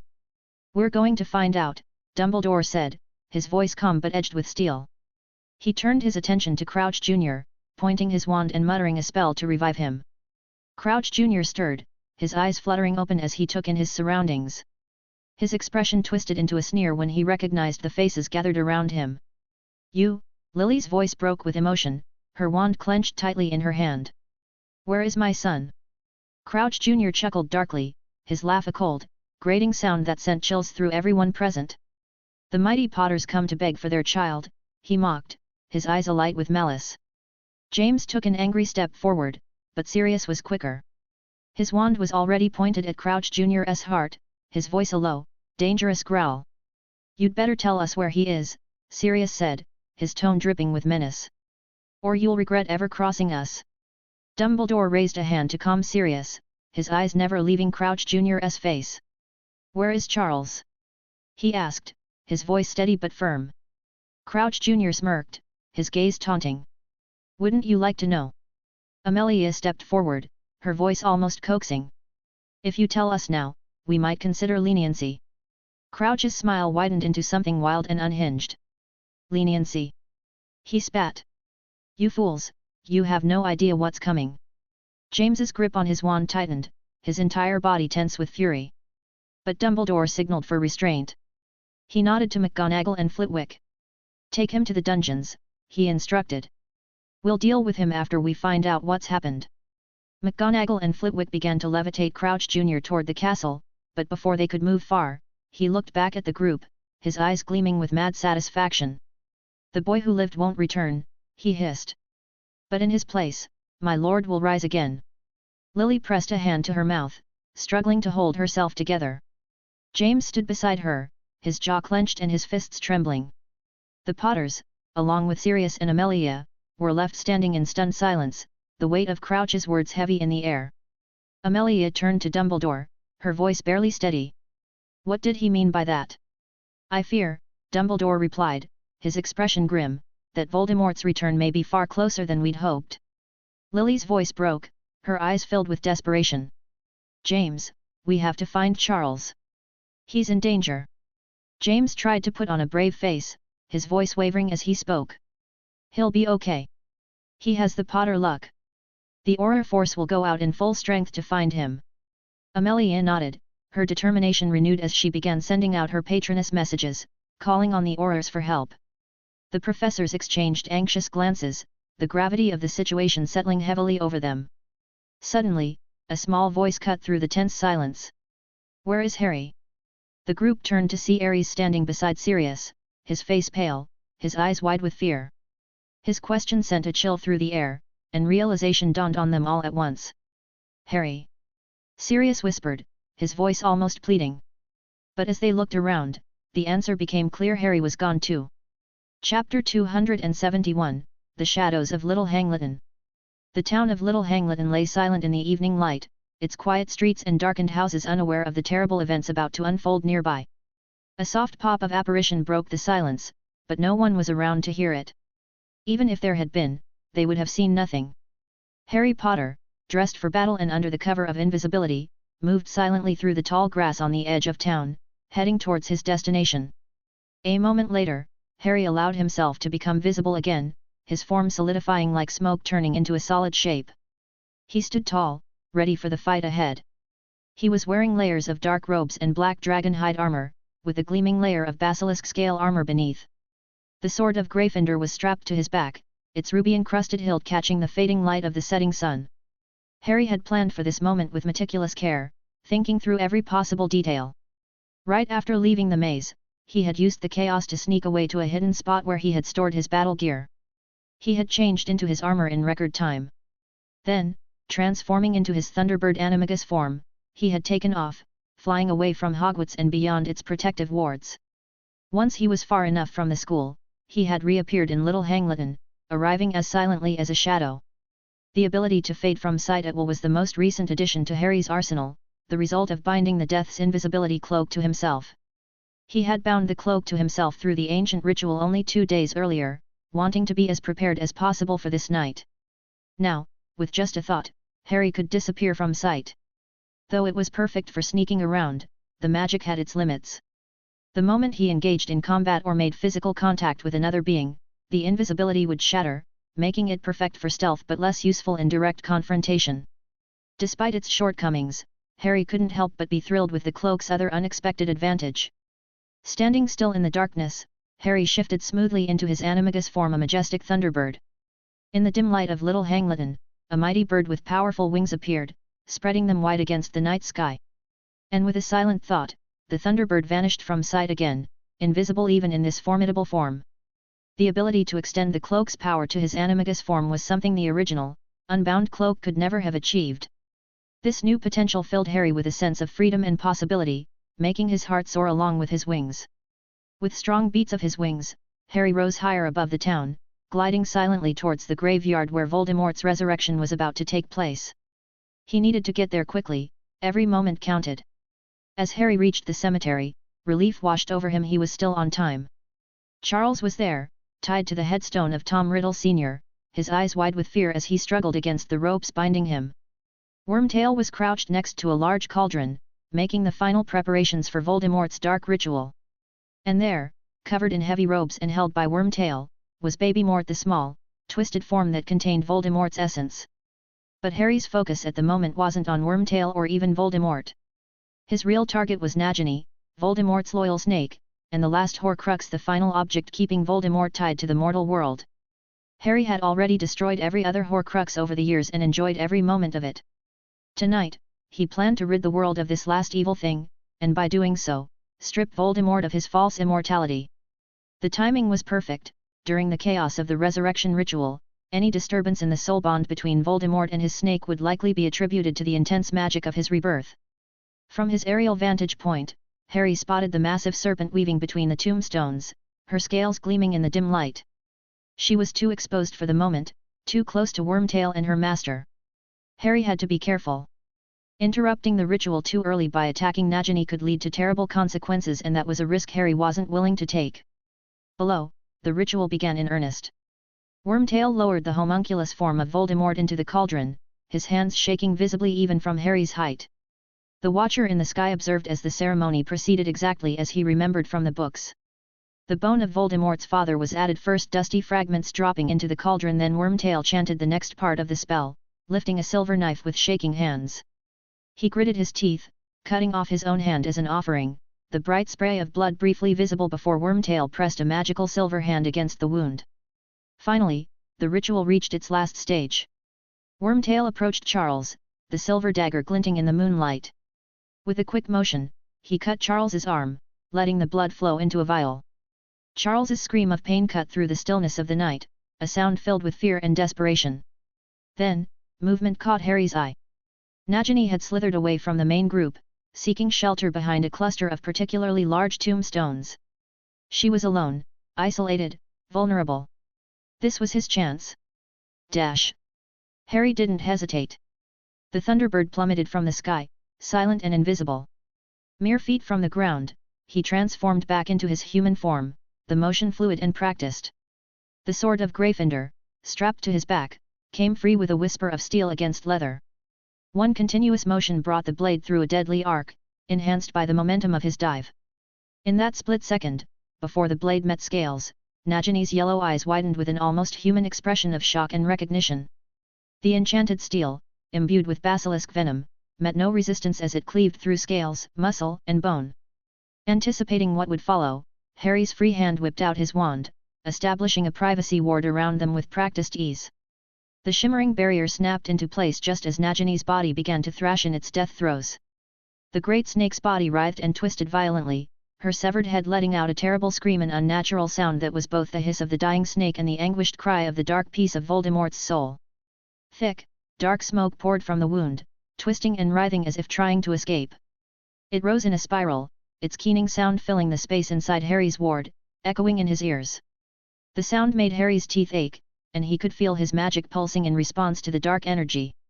Then, with a sudden burst, the smoke imploded, the terrible sound disappearing as quickly as it had come.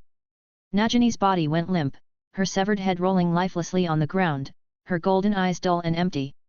The great snake Nagini, last of Voldemort's Horcruxes, was no more. And with her death, Lord Voldemort's claim to immortality finally ended. Now he was just a man, a powerful, dangerous man, but mortal nonetheless. Chapter 272, A Dark Rebirth. As the last echoes of the Horcrux's death faded into the night, Harry wasted no time.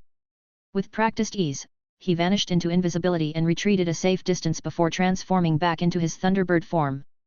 His powerful wings carried him high into the dark sky, positioning himself for a perfect view of what was to come. He returned to his aerial vigil just in time to see Wormtail pour Charles's blood into the bubbling cauldron. Harry allowed himself a moment of satisfaction. Nagini's destruction had been quick and perfectly timed, her death throes magical discharge now indistinguishable from the chaotic energies of Voldemort's resurrection ritual. No one, least of all Voldemort himself, would suspect anything was amiss.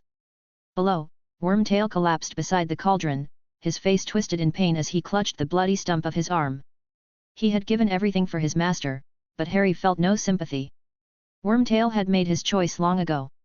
He could have fled, could have changed his life, but instead, he had decided to betray his friends and serve a monster. And now, here he was broken, pathetic, groveling for scraps of recognition. If it made Harry's revenge easier, so much the better.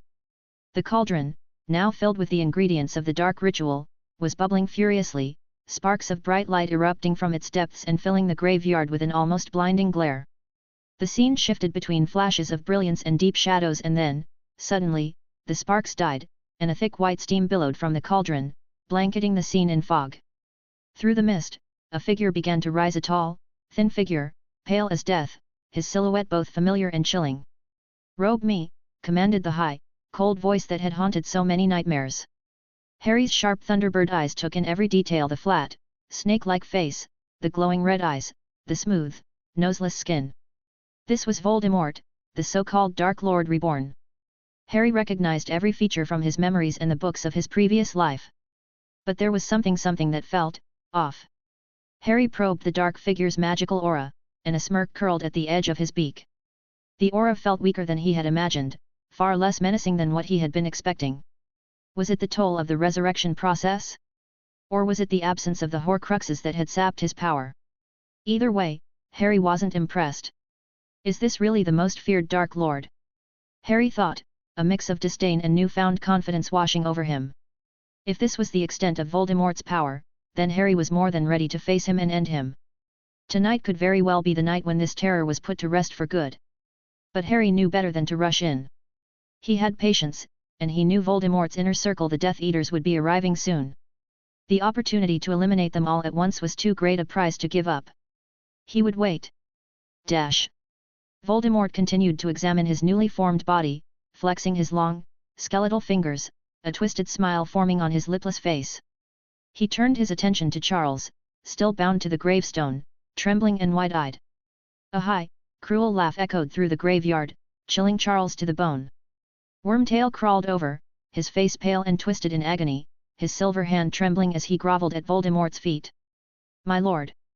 Wormtail gasped, his voice cracked and desperate. "My lord, you promised." But Voldemort only sneered, grabbing Wormtail's remaining arm and pressing his long finger to the dark mark branded there. "How many will be brave enough to return when they feel it?" Voldemort mused, his red eyes gleaming as he looked towards the stars. And how many will be foolish enough to stay away? As he waited for his followers to appear, Voldemort turned to Charles. His eyes roamed over the gravestone Charles was bound to, a glimmer of mockery in his gaze. Do you know whose bones you are resting upon, Charles? My father's. Voldemort's voice took on a chilling calm as he continued, Tom Riddle. A muggle who abandoned his family. I despised him for it, yet here we are. His death brought me to power, and his legacy means nothing more than ash. The Dark Wizard seemed to speak freely, unconcerned about his heritage in Wormtail's presence. Harry watched in disbelief as Voldemort spoke so freely about his heritage, a muggle father, in front of his followers. Seriously? Harry thought. You're talking about your muggle father when the purists are about to arrive. Either Wormtail's been thoroughly cowed, or you're slipping, Tom. Then, with a series of soft, swishing sounds, figures began appearing in the shadows of the graveyard. Between gravestones, behind twisted yew trees, and in every patch of darkness, wizards apparat one by one, their hoods and masks concealing their identities. Slowly, cautiously, they moved forward, disbelief etched in their postures as they caught sight of their resurrected master. The Death Eaters approached Voldemort in silence, awe mixed with dread, until one of them dropped to his knees and crawled forward, kissing the hem of Voldemort's robes. Master, Master! He murmured, his voice trembling. One by one, the others did the same, each paying their homage before backing away to form a silent, obedient circle around their lord. Voldemort let the silence linger for a moment, then spoke in a low, deadly tone. Welcome, Death Eaters. 13 years since last we met. Yet here you stand, united under the dark mark. Or are you? The silence that followed was absolute, the only sound the rustling of leaves in the wind. Voldemort began to pace, his eyes narrowing as he looked upon each of them. How many of you searched for me? How many were loyal, even when I was not there to reward that loyalty? Harry clenched his talons, his patience beginning to fray. He wanted to end this now, but he knew he had to wait. The timing was everything. But Voldemort's words continued a tirade about the failures of his followers, each accusation dripping with scorn. Finally, one of the Death Eaters dropped to his knees, begging for forgiveness. Voldemort's response was a cold, calculating cruciatus curse, leaving the man writhing on the ground. Harry's eyes narrowed as Voldemort turned to Wormtail, granting him a new silver hand with an air of cruelty veiled as generosity. Wormtail's groveling thanks only further disgusted Harry. Enjoy your new hand while you can, Wormtail, Harry thought. You won't have it for long. Then Voldemort stopped before Lucius Malfoy, his voice turning coldly amused. Lucius, my slippery friend, how the mighty have fallen. Tell me, was it worth trying to make a name for yourself without me? Malfoy dropped to his knees, his refined exterior cracking under Voldemort's gaze. My lord, I have remained loyal. There was no sign, nothing that. Loyal? Voldemort interrupted, a cold laugh escaping his lips. You lost almost everything in my absence. And yet you didn't seek me out. Your influence, your fortune, everything slipping through your fingers, and still you did nothing. He raised his wand, and Malfoy barely had time to flinch before the cruciatus curse hit him, his body writhing under the spell. Harry watched with a growing sense of annoyance. This farce needed to end. He was losing patience with Voldemort's posturing and theatrics. The thought of sending Charles to safety first held him back from acting. He had to be sure his brother would be safe before he engaged. Finally, Voldemort took a step back, letting his followers recover. You all have disappointed me, he hissed, his voice dripping with disdain. And yet, I find myself forced to rely on you once again. We are few, but we shall rise. We shall bring the world to its knees once more. Finally, the Dark Lord's gaze turned toward Charles, and he smiled, a malicious gleam in his eyes. My most faithful servant at Hogwarts has brought us a guest of honor tonight, Voldemort announced, his voice carrying through the graveyard. Charles Potter has so kindly joined us for my rebirthing ceremony. One might say he's here to witness the dawn of a new era. Harry watched from above, his beak curling into what passed for a grin in his Thunderbird form. With these few people, he wanted to start a new era. If this was how Voldemort intended to start his new era, then tonight would be the perfect night to end it. Chapter 273, The Duel Begins, A Dance of Death. The graveyard was eerily silent save for the soft whispers of robes as Death Eaters shifted positions around their newly resurrected master. Above them, unseen, Harry watched as Lucius Malfoy finally gathered the courage to speak. "Master," Lucius spoke softly, his voice barely above a whisper. "We beg you to tell us, how you have achieved this miracle, this return to us." "Ah, what a story it is, Lucius," Voldemort said with a chilling smile. He walked slowly over to stand beside Charles, his red eyes fixed on the terrified boy. "And it begins and ends with my young friend here." He gestured towards Charles with a lazy flick of his hand. "You all know how they made this boy famous for surviving my killing curse. His grandmother, Euphemia Potter, used ancient, forgotten magic, a sacrificial ritual that provided him with a shield. I miscalculated, my friends. The curse rebounded, and I was ripped from my body." Voldemort's red eyes swept across the circle of Death Eaters, gauging their reactions. "Pain beyond pain, nothing could have prepared me for it. I was less than spirit, less than the meanest ghost, but still, I was alive. What I was, even I do not know. I, who have gone further than anyone along the path that leads to immortality." From his vantage point above, Harry smirked, suppressing a surge of satisfaction. "Not as far as you think, Tommy," he thought, knowing full well that Voldemort's journey to immortality had just come to an abrupt halt with Nagini's death. Voldemort continued his tale, describing his years of powerless existence, forcing himself to survive second by second. "I could possess the bodies of others, but I dared not go where humans were plentiful. I inhabited animals, snakes, naturally, being my preference. But their bodies were ill-suited for magic, and my possession shortened their lives considerably." Harry watched as Voldemort's eyes kept darting around the graveyard, clearly searching for Nagini. Each time he failed to spot her, a faint frown crossed his snake-like face, betraying his frustration. "Then, 4 years ago, a chance presented itself," Voldemort continued, his voice growing more animated. "A foolish young teacher from Dumbledore's school wandered into my forest. Through him, I attempted to steal the Sorcerer's Stone. But again, I was thwarted, indirectly by Charles Potter. Some unknown interferer used sneaky means to prevent my success." The Dark Lord's eyes searched the darkness briefly, a frustrated look crossing his face. Harry had to stifle a laugh. "Looking for ghosts, Tom? The sneaky interferer is closer than you think." Voldemort carried on, his cold voice echoing in the graveyard. "I returned to my exile, weaker than ever. I had almost abandoned hope when Wormtail found me. He brought me Bertha Horkins, a gift beyond my wildest dreams. With persuasion, she revealed that the Triwizard Tournament would be held at Hogwarts, and she told me of a faithful Death Eater who would help me." A cruel smile twisted his lipless mouth. "After I extracted all useful information, her mind and body were too damaged to serve any further purpose. I disposed of her." Harry felt his stomach churn at the callousness in Voldemort's voice, but he remained silent, gathering power. The storm above grew more turbulent, swirling in response to his magic. "With Wormtail's help and a potion concocted from unicorn blood and my dear Nagini's venom." Voldemort paused again, his red eyes scanning the darkness as if expecting his snake to appear. The frown deepened. He seemed to attribute her absence to the after-effects of his resurrection, and continued, "I was returned to a rudimentary form. Then it was simply a matter of ensuring young Charles would win the tournament and be brought here tonight." Voldemort's expression turned darker. "My faithful servant should be here to witness my return," he hissed, his voice carrying a dangerous edge. "But it seems he has fallen to Hadrian Potter." His red eyes blazed with fury. "The elder brother. I've heard interesting things about him. Defeating 3 of my strongest Death Eaters single-handedly. Once we are established, he will be my first target. He will learn the price of defying Lord Voldemort." The Death Eaters shifted uncomfortably at the mention of Hadrian Potter. Voldemort noticed their unease and smiled coldly. "But for now," he said, turning to Charles, his wand raising with a swift, deliberate motion, "we have his younger brother to entertain us.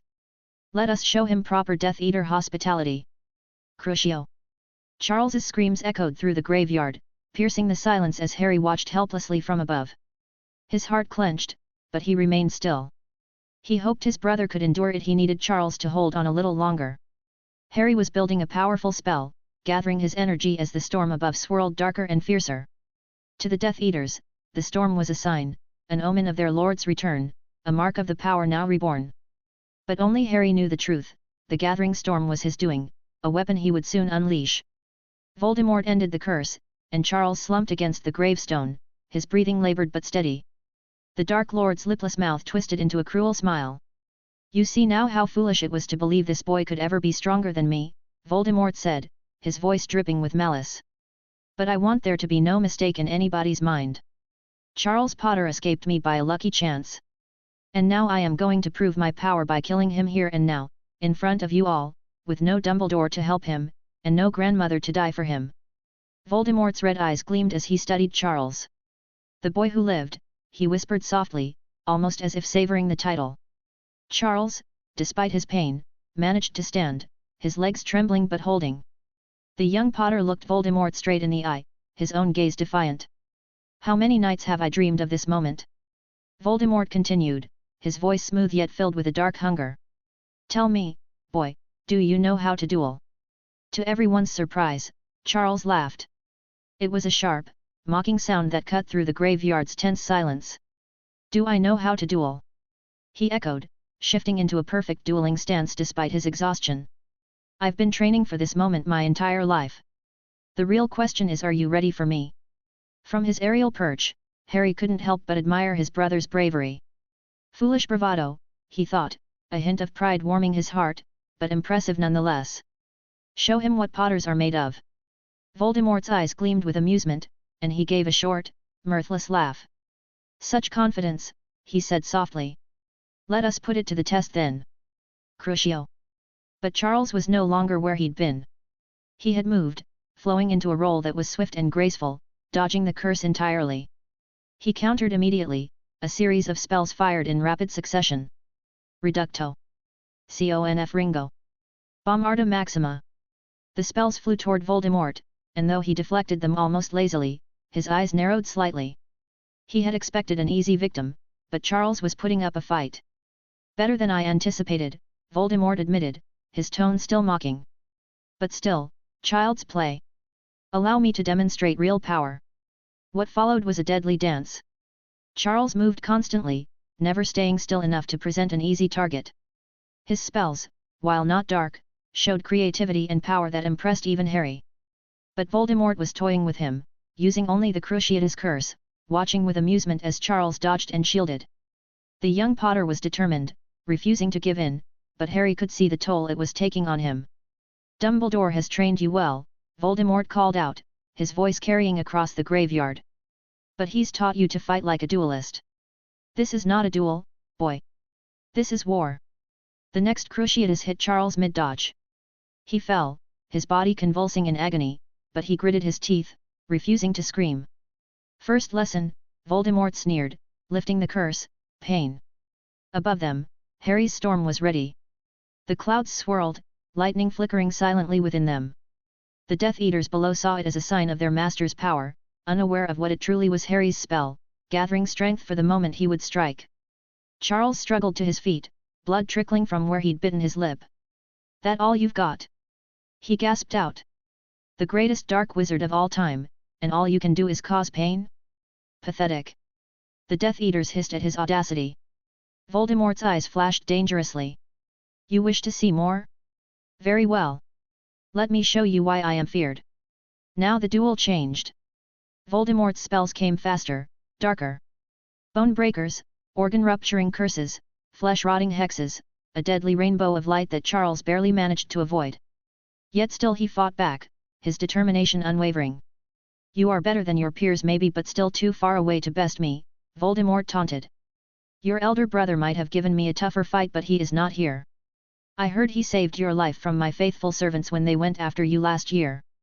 And there was someone else who saved you from me that night during the first year.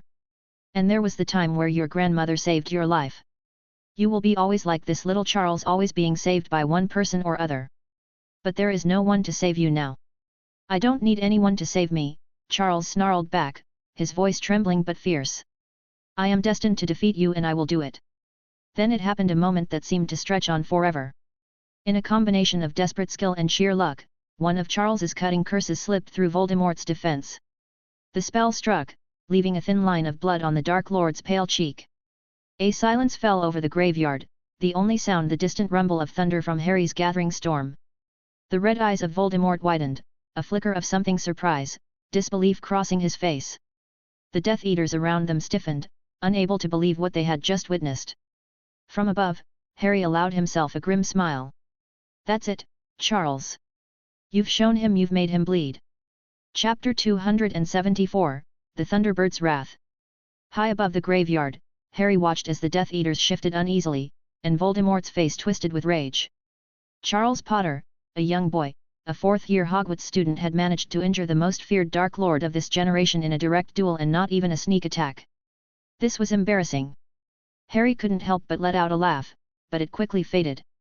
He knew this was not the time to gloat. Charles's life was in immediate danger. He had to move now. Harry's spell was not fully ready, but it would suffice. It wouldn't be enough to defeat Voldemort, but enough to take care of his followers. The Thunderbird shimmered, turning invisible as Harry began his descent. Down below, Voldemort touched the thin trail of blood on his cheek, his white fingers brushing it lightly. His expression changed from surprise to pure fury, and his red eyes blazed. His voice, when it came, was soft and cold, but somehow more terrifying than a shout could ever be. "You dare," he whispered, the words filled with menace. "You dare to mar Lord Voldemort's form?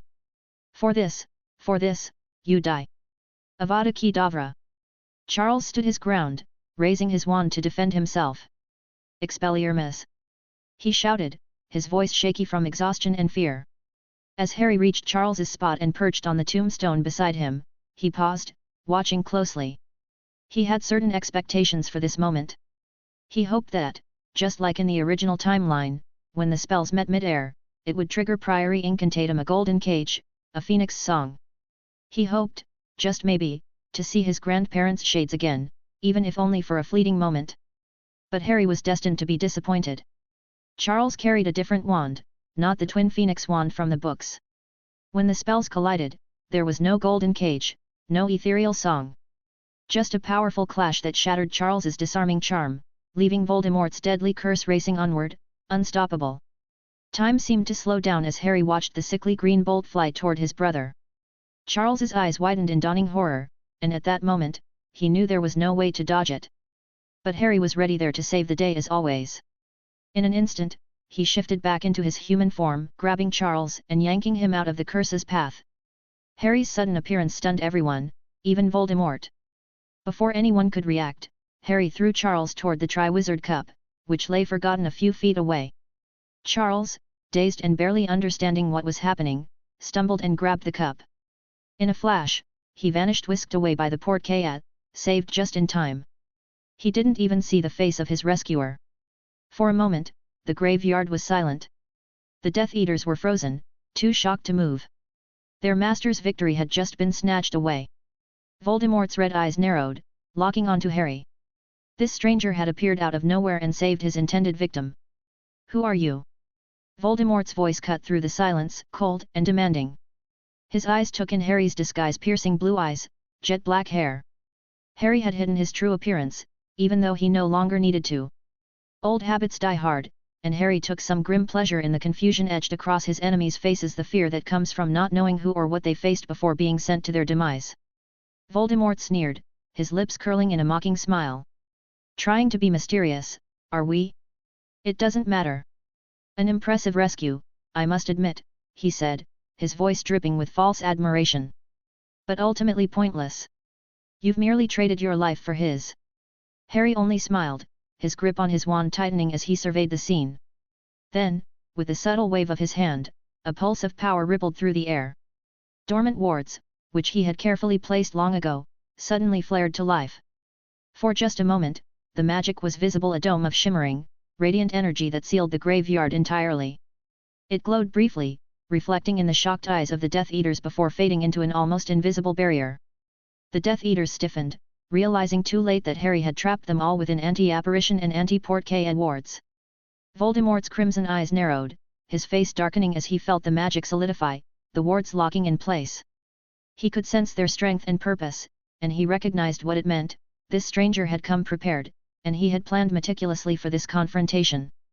This wasn't a random attack, this was a deliberate ambush. But how had he known? Harry had set these wards long ago during one of his many secret trips here in search for Voldemort just for this night. He had planned it all out, down to the smallest detail, and the wards were just one part of that elaborate preparation. Since he intended to make sure these Death Eaters met their end here tonight, he had made absolutely certain that no one would escape, not even by the slimmest margin. This was going to be a battle without mercy, and there would be no second chances for Voldemort's followers. Voldemort sneered again, though there was a flicker of uncertainty behind his eyes. Do you think you can stand against me alone? Voldemort had never been one to consider anyone his equal. Even now, despite the stranger's careful planning, he believed himself invincible. He was Voldemort, the greatest dark wizard of his age. He could not be bested. Harry didn't reply. He simply pointed upwards. Confused, Voldemort and his followers looked to the sky. Above them, the storm had grown larger, swirling with power. It wasn't an ordinary storm, it was alive, charged with Harry's magic. Before they could understand what was happening, a brilliant flash of blue lightning split the sky, striking the ground with a deafening roar.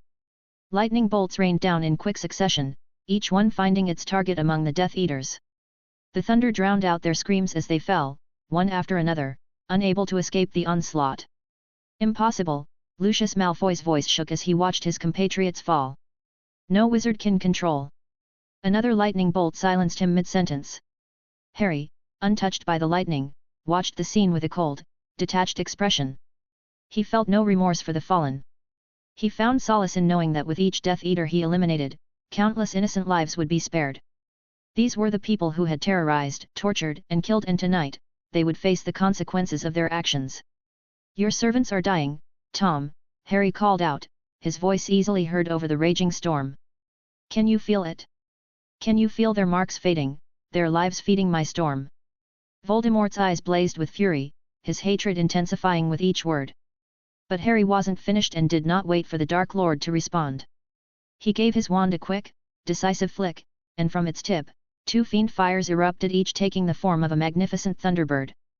The fiery creatures spread their wings wide, their forms blazing with golden red light that cast eerie shadows across the graveyard. With a sharp, commanding gesture, Harry sent them soaring towards Voldemort and the surviving Death Eaters. Voldemort, regaining some composure, reacted quickly. He raised his wand high, and with a hissed incantation, conjured a fiendfire of his own, a massive serpent, its body twisting and writhing as it rose to meet the Thunderbirds. The fiery creatures collided in mid-air, their flames intertwining in a ferocious battle for dominance. The ground below was scorched by the inferno, tombstones crumbling to ash, and the few Death Eaters who had managed to survive the lightning were caught in the crossfire, their screams swallowed by the roaring flames. Among them, Peter Pettigrew met his end in a particularly satisfying manner. The rat had transformed into his animagus form, trying to flee in a cowardly bid for survival. But there was no escape, not this time. Harry watched with cold satisfaction as Pettigrew was engulfed by the flames, his squeals fading into nothingness as his body was reduced to ash. The traitor who had betrayed his family, who had caused so much suffering, was finally gone. Voldemort was now fully occupied, his face twisted in concentration as he struggled to keep his fiendfire serpent in check, battling against Harry's twin Thunderbirds. He was forced to stand by, powerless, as his most loyal followers, those in his inner circle, the ones he counted on, were destroyed, one by one, until none remained. Chapter 275, Fire and Fury. The graveyard had turned into a scene of devastation, with fire raging all around. As the last Death Eater fell, only 2 figures remained standing amidst the inferno: Harry and Voldemort. The once silent graveyard had become a nightmare of roaring flames, with the fiendfires Harry and Voldemort had conjured still battling in the air above them. The tombstones were now blackened ruins, the earth scorched and cracking under the intense heat. Voldemort's red eyes blazed with fury as he surveyed his decimated forces. "You've killed them all," he said softly, dangerously. "My faithful followers." "Faithful?" Harry laughed, the sound sharp and cold. "Is that what you call those who abandoned you for 13 years? Who denied you, betrayed you, claimed Imperio when caught?" He gestured at the burning corpses around them. "I'd say I did you a favor, Tom. Cleaned house, so to speak." At the casual use of his birth name, Voldemort's face contorted with rage. His red eyes blazed as he stepped closer. "You dare? Say your name?" "Yes, Tom Marvolo Riddle, I dare." Harry's smile was predatory, daring the Dark Lord to attack. "And there's something else you should know, your pet snake, Nagini, is dead. I found her too annoying as I was waiting for the perfect opportunity to attack, so discarded her the first chance I got." Harry watched with satisfaction as the Dark Lord processed the news. Let Voldemort believe Nagini's death was mere circumstance rather than the destruction of his final Horcrux. The Dark Lord's false sense of immortality would make him less desperate, less careful, and ultimately, more vulnerable. "Who are you, boy?" Voldemort's voice was filled with a barely controlled fury that made it tremble. Harry met his gaze, calm and defiant. "Just another victim of your pointless war, Tom," Harry said. "And now, your end." Voldemort sneered, his voice dripping with scorn. "Was the Quidditch World Cup you're doing as well?" Harry let out a soft laugh, shaking his head. "No, but I met those people afterward. We became fast friends, all with the same target. They would have loved to be here today, but, well, things happened too quickly." He kept his tone light, enjoying the fact that Voldemort was growing more uncertain. Another lie, of course. The attack on the World Cup had been Harry's doing, but it amused him to watch the confusion and doubt flicker in the Dark Lord's expression. "Confused?" Harry taunted. "You should be. But you were always like that, weren't you? Even the war you started years ago made no sense whatsoever." "No sense?" Voldemort snarled. "I fight for the purity of our world. To preserve magical heritage." "That's rich," Harry cut him off, "coming from a half-blood." Voldemort's eyes widened. "How do you know? Are you serious?" Harry asked incredulously. "Did you not just give us all a detailed monologue about your birth and childhood? Not even 5 minutes ago." He shook his head in mock concern. "Is there something wrong with your mind, Tom? That would explain all the foolish decisions in your life." "My decisions," Voldemort began, but Harry pressed on relentlessly. "Let's review, shall we?" Harry's voice dripped with sarcasm. "You claim to fight for pure blood supremacy, yet you're the son of a witch or squib, I'm not sure which, and a muggle. You preach about magical heritage while trying to kill off the oldest magical families. You brand your followers like cattle while preaching about wizard pride. Brilliant strategy there, really. You understand nothing." Voldemort spat. "The weak must be culled. Like your father's family?" Harry asked innocently. "The ones you murdered in this very graveyard? Or perhaps like your mother's family, the Gaunts, one of the oldest pure bloodlines, who you also wiped out?" For the first time, real uncertainty crept into Voldemort's expression. "How could you possibly know all this? Maybe I'm just better informed than your so-called faithful followers. Or maybe," Harry's smile turned vicious, "you're not as clever as you think you are, Tom." "Enough!" Voldemort roared, his composure finally shattering. The fiendfire serpent behind him writhed in response to his rage. "I will not be mocked by some upstart child." "No," Harry agreed, his own 2 fiendfire thunderbirds spreading their wings wider, "you'll be destroyed by one instead." The battle of magical flames intensified as Harry commanded his thunderbirds forward, inch by inch. The heat was overwhelming, but Harry maintained his psychological assault even as they fought. "You know what I find most amusing, Tom?" he called out over the roar of magical flames. "You spent years gathering followers, building this image of the all-powerful Dark Lord, and for what? To be standing here, alone, fighting a child you can't even identify. I am Lord Voldemort." The Dark Lord roared, pouring more power into his fiendfire. The serpent grew larger, its flames turning from orange to blue. "I am the greatest sorcerer in the world." "Greatest?" Harry scoffed, directing his thunderbirds in a complex attack pattern. "You couldn't even kill a baby properly. Had to be defeated by a grandmother's love sacrifice. Not very impressive for the greatest sorcerer, is it?" Voldemort's fury was almost palpable. His concentration slipped for just a second, and Harry's thunderbirds tore into his serpent's coils, their fiery talons rending it apart. The Dark Lord staggered back, his face showing the first signs of real fear. Harry didn't let up. He pressed the advantage, his voice as cutting as the fiendfire. "Look at yourself. Your so-called loyal followers are gone. Your snake is dead. You're fighting a stranger you can't even place, all for a cause that's meaningless. You're pathetic, Tom." "Silence!" Voldemort's voice cracked with fury. His fiendfire serpent rallied, coiling protectively around him. "You think you understand me? You think you know Lord Voldemort?" "I know Tom Riddle," Harry replied with deadly calm. "The orphan who never understood love, who mistook fear for respect, who's always afraid of death. How dare you? How dare I what? Speak the truth? Point out your hypocrisy? Or maybe Harry's smile turned glacial, remind you that you're just as human as the rest of us. Something in Voldemort snapped. Harry's words had stripped away too many layers of his carefully constructed persona. His red eyes blazed with a mixture of fury and primal fear. Human! He shrieked, his voice losing all pretense of cold control. I am beyond human. I am immortal. I am a half-blood with daddy issues, Harry interrupted smoothly. And you're getting repetitive, Tom. Though I suppose near-death experiences can do that to one's mind. Speaking of which, how many times have you almost died now? I'm losing count. The Dark Lord's response was explosive, literally.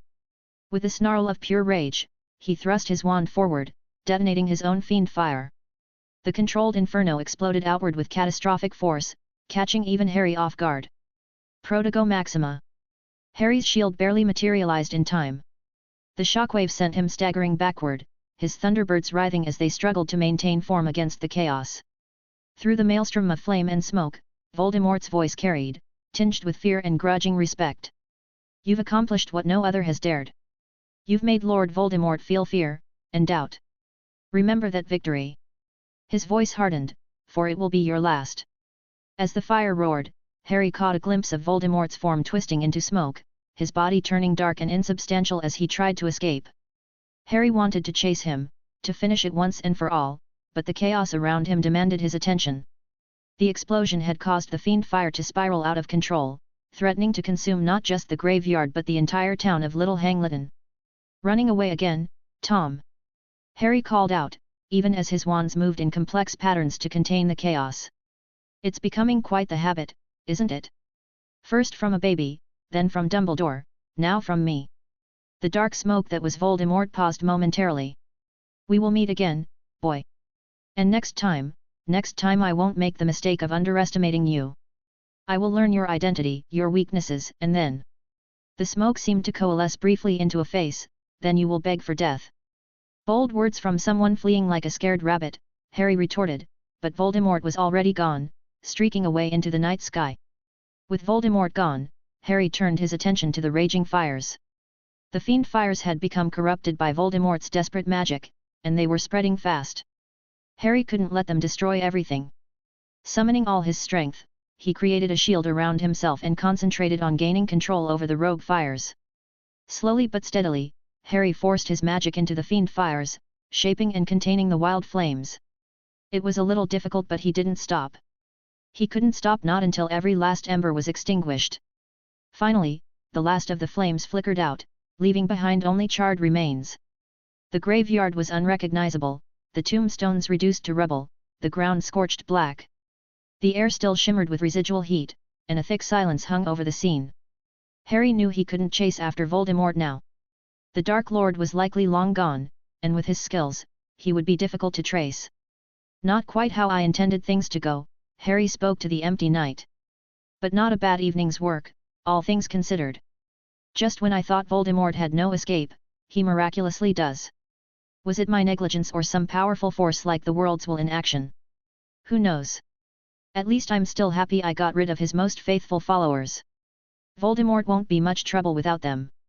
Indeed, while Voldemort had escaped, the night had brought significant victories. The Dark Lord's inner circle lay dead, his confidence shaken, and most importantly, he had no idea about the destruction of his Horcruxes. He would continue to operate under the belief that he was still immortal, never realizing that his next death would be his last. After clearing his traces from the battlefield, Harry rushed back to Hogwarts. With Voldemort's escape, he needed to get back to Hogwarts quickly. He couldn't afford for anyone to discover his involvement. Not yet. He didn't want to put a target on his loved ones, and he knew Voldemort would be desperate for revenge. Chapter 276, The Return.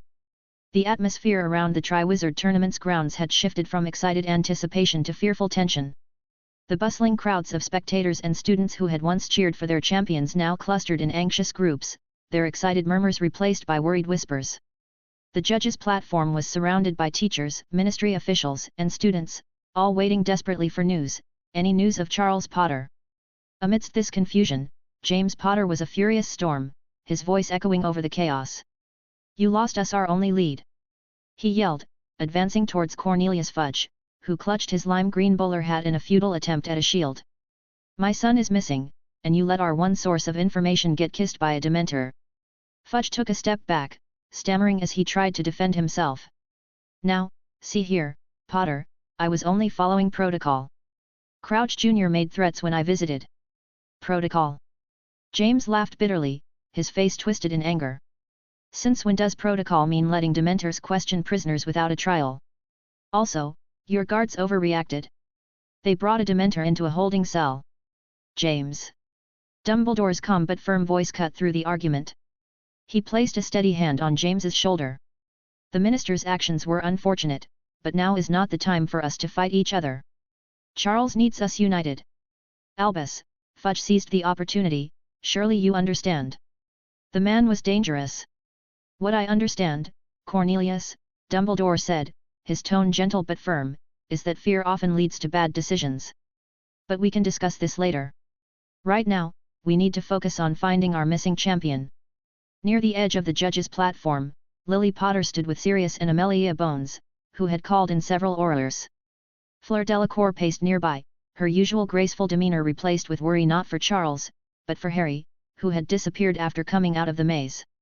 Sirius clenched his jaw, his eyes fixed on the entrance to the maze. "If only we still had Barty Crouch Jr. We could have forced him to tell us where Charles was taken." Amelia shook her head, frustration in her voice. "I should have been there when Fudge went to see Crouch. I shouldn't have let him out of my sight." Sirius nodded grimly. "It's bad enough that Charles is missing, but now Harry's gone, too. I could really use his help." Amelia gave a small, tight smile. "Knowing Harry, he's probably out there looking in his own way. And considering how things are going, he might be having more luck than we are.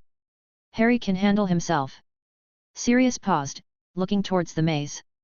"I know he can, but he shouldn't have to. Not with Voldemort involved." His voice was filled with worry. "Harry might need us just as much as Charles does."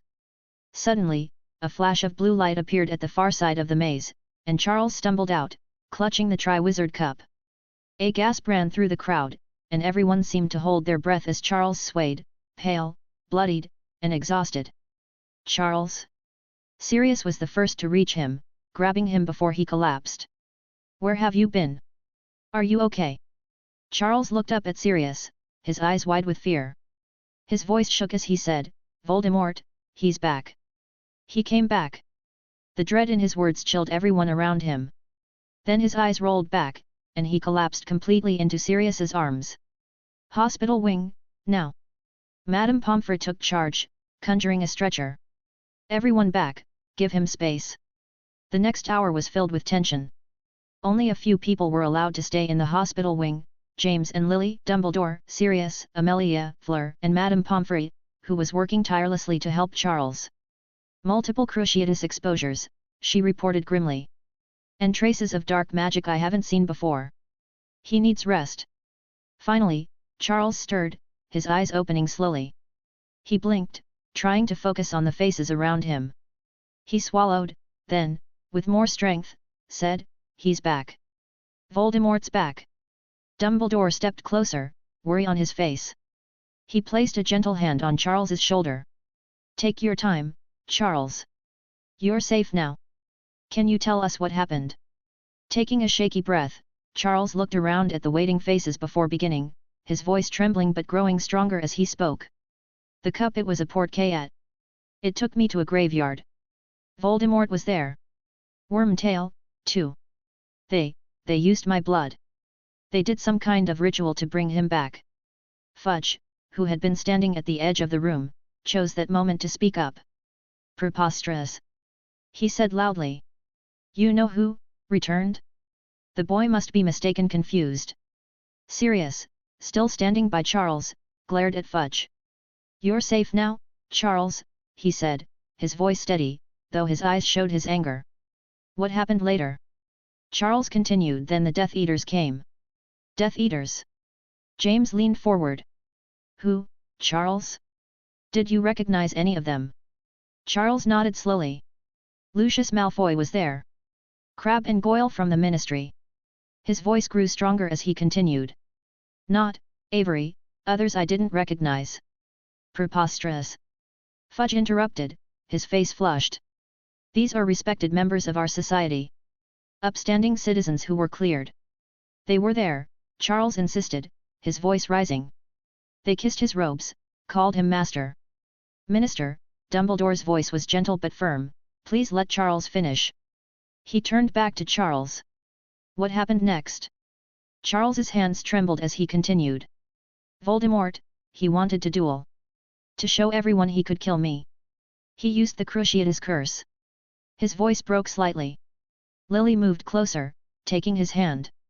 Tears streamed down her face as Charles described the duel, how he had stood his ground against the most feared dark wizard in history. I'm so proud of you, she whispered, her voice thick with emotion. So proud of your bravery.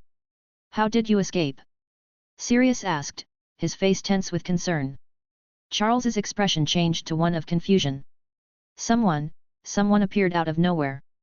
Just yanked me away from a killing curse and threw me at the cup. It was incredible, like I weighed nothing to him. Who was it? James asked eagerly. Did you recognize them? Charles shook his head. No, he had dark hair, blue eyes. Moved like a fighter. He must still be there, facing Voldemort and all those Death Eaters alone. The room erupted in worried murmurs, cut short by Fudge's renewed protests about the impossibility of it all. Suddenly Sirius asked, do you have any idea where Harry might be? Charles shook his head, confusion mingling with fear. I don't know. I didn't see him after the task began. He looked around, searching the faces in the room. I'm here. The voice was calm, unmistakable, coming from the doorway.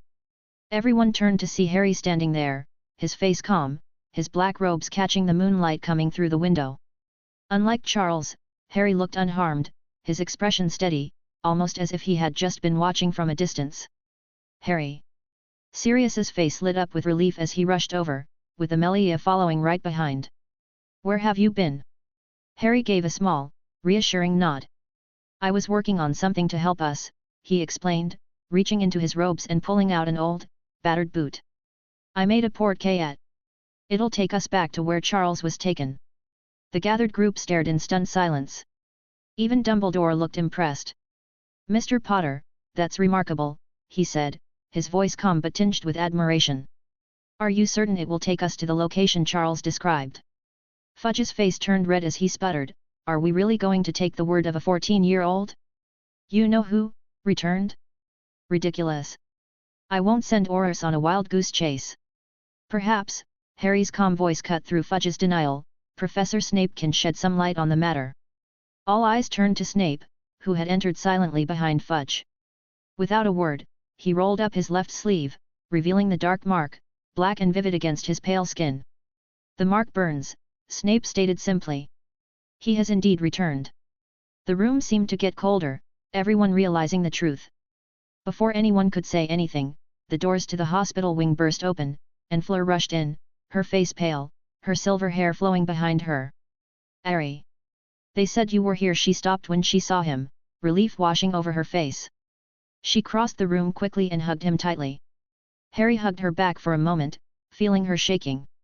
Only she noticed the faint tremor in his hands and the smell of smoke on his robes. We don't have time to waste, Sirius said, pulling everyone's attention back to the task at hand. He looked at Amelia. Amy, get the Aurors. We need to move now. Amelia nodded, stepping away to gather her team. We'll be ready in minutes. Harry's face held a flicker of excitement as he looked back at Sirius. I'm coming with you. Sirius shook his head firmly. No, Harry. You need to stay here. We can't risk leaving the school unprotected, especially now. If someone tries anything, you're our best defense. Harry's expression faltered, disappointment flashing briefly across his face before he nodded, his gaze dropping to the ground. Right. I understand. A wise decision, Mr. Potter, Dumbledore added. Your presence here will allow me to focus on leading this expedition without concern for Hogwarts' safety. Fleur, still holding Harry's hand, studied his face with worry.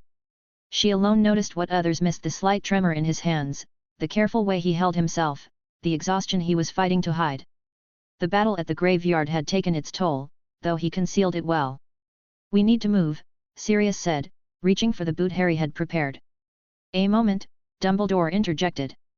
"The castle's defences prevent Portkay travel from within.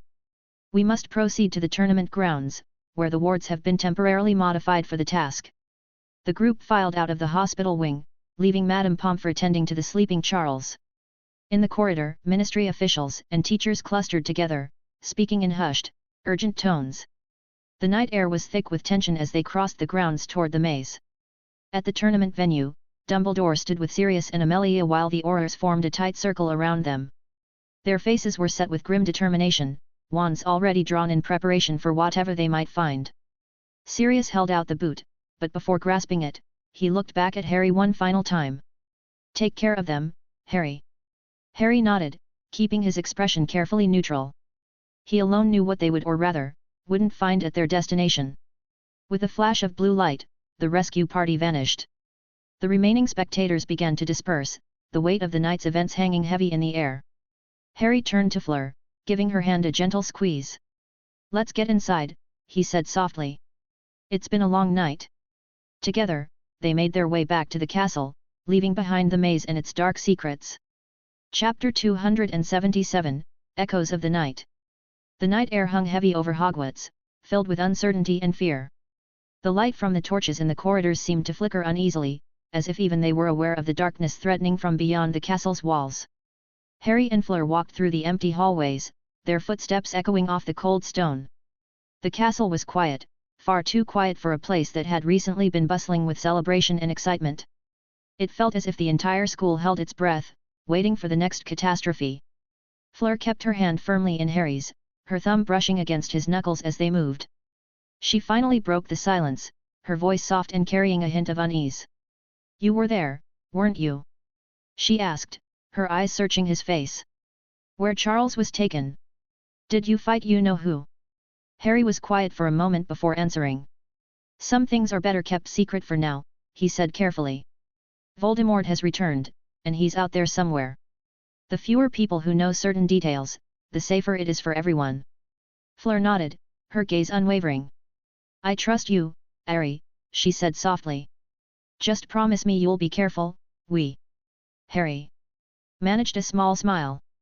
"I'll try," he said, giving her hand a squeeze. They walked in comfortable silence for a while before Fleur spoke again. "What do you think they'll do with the tournament now? After everything that happened?"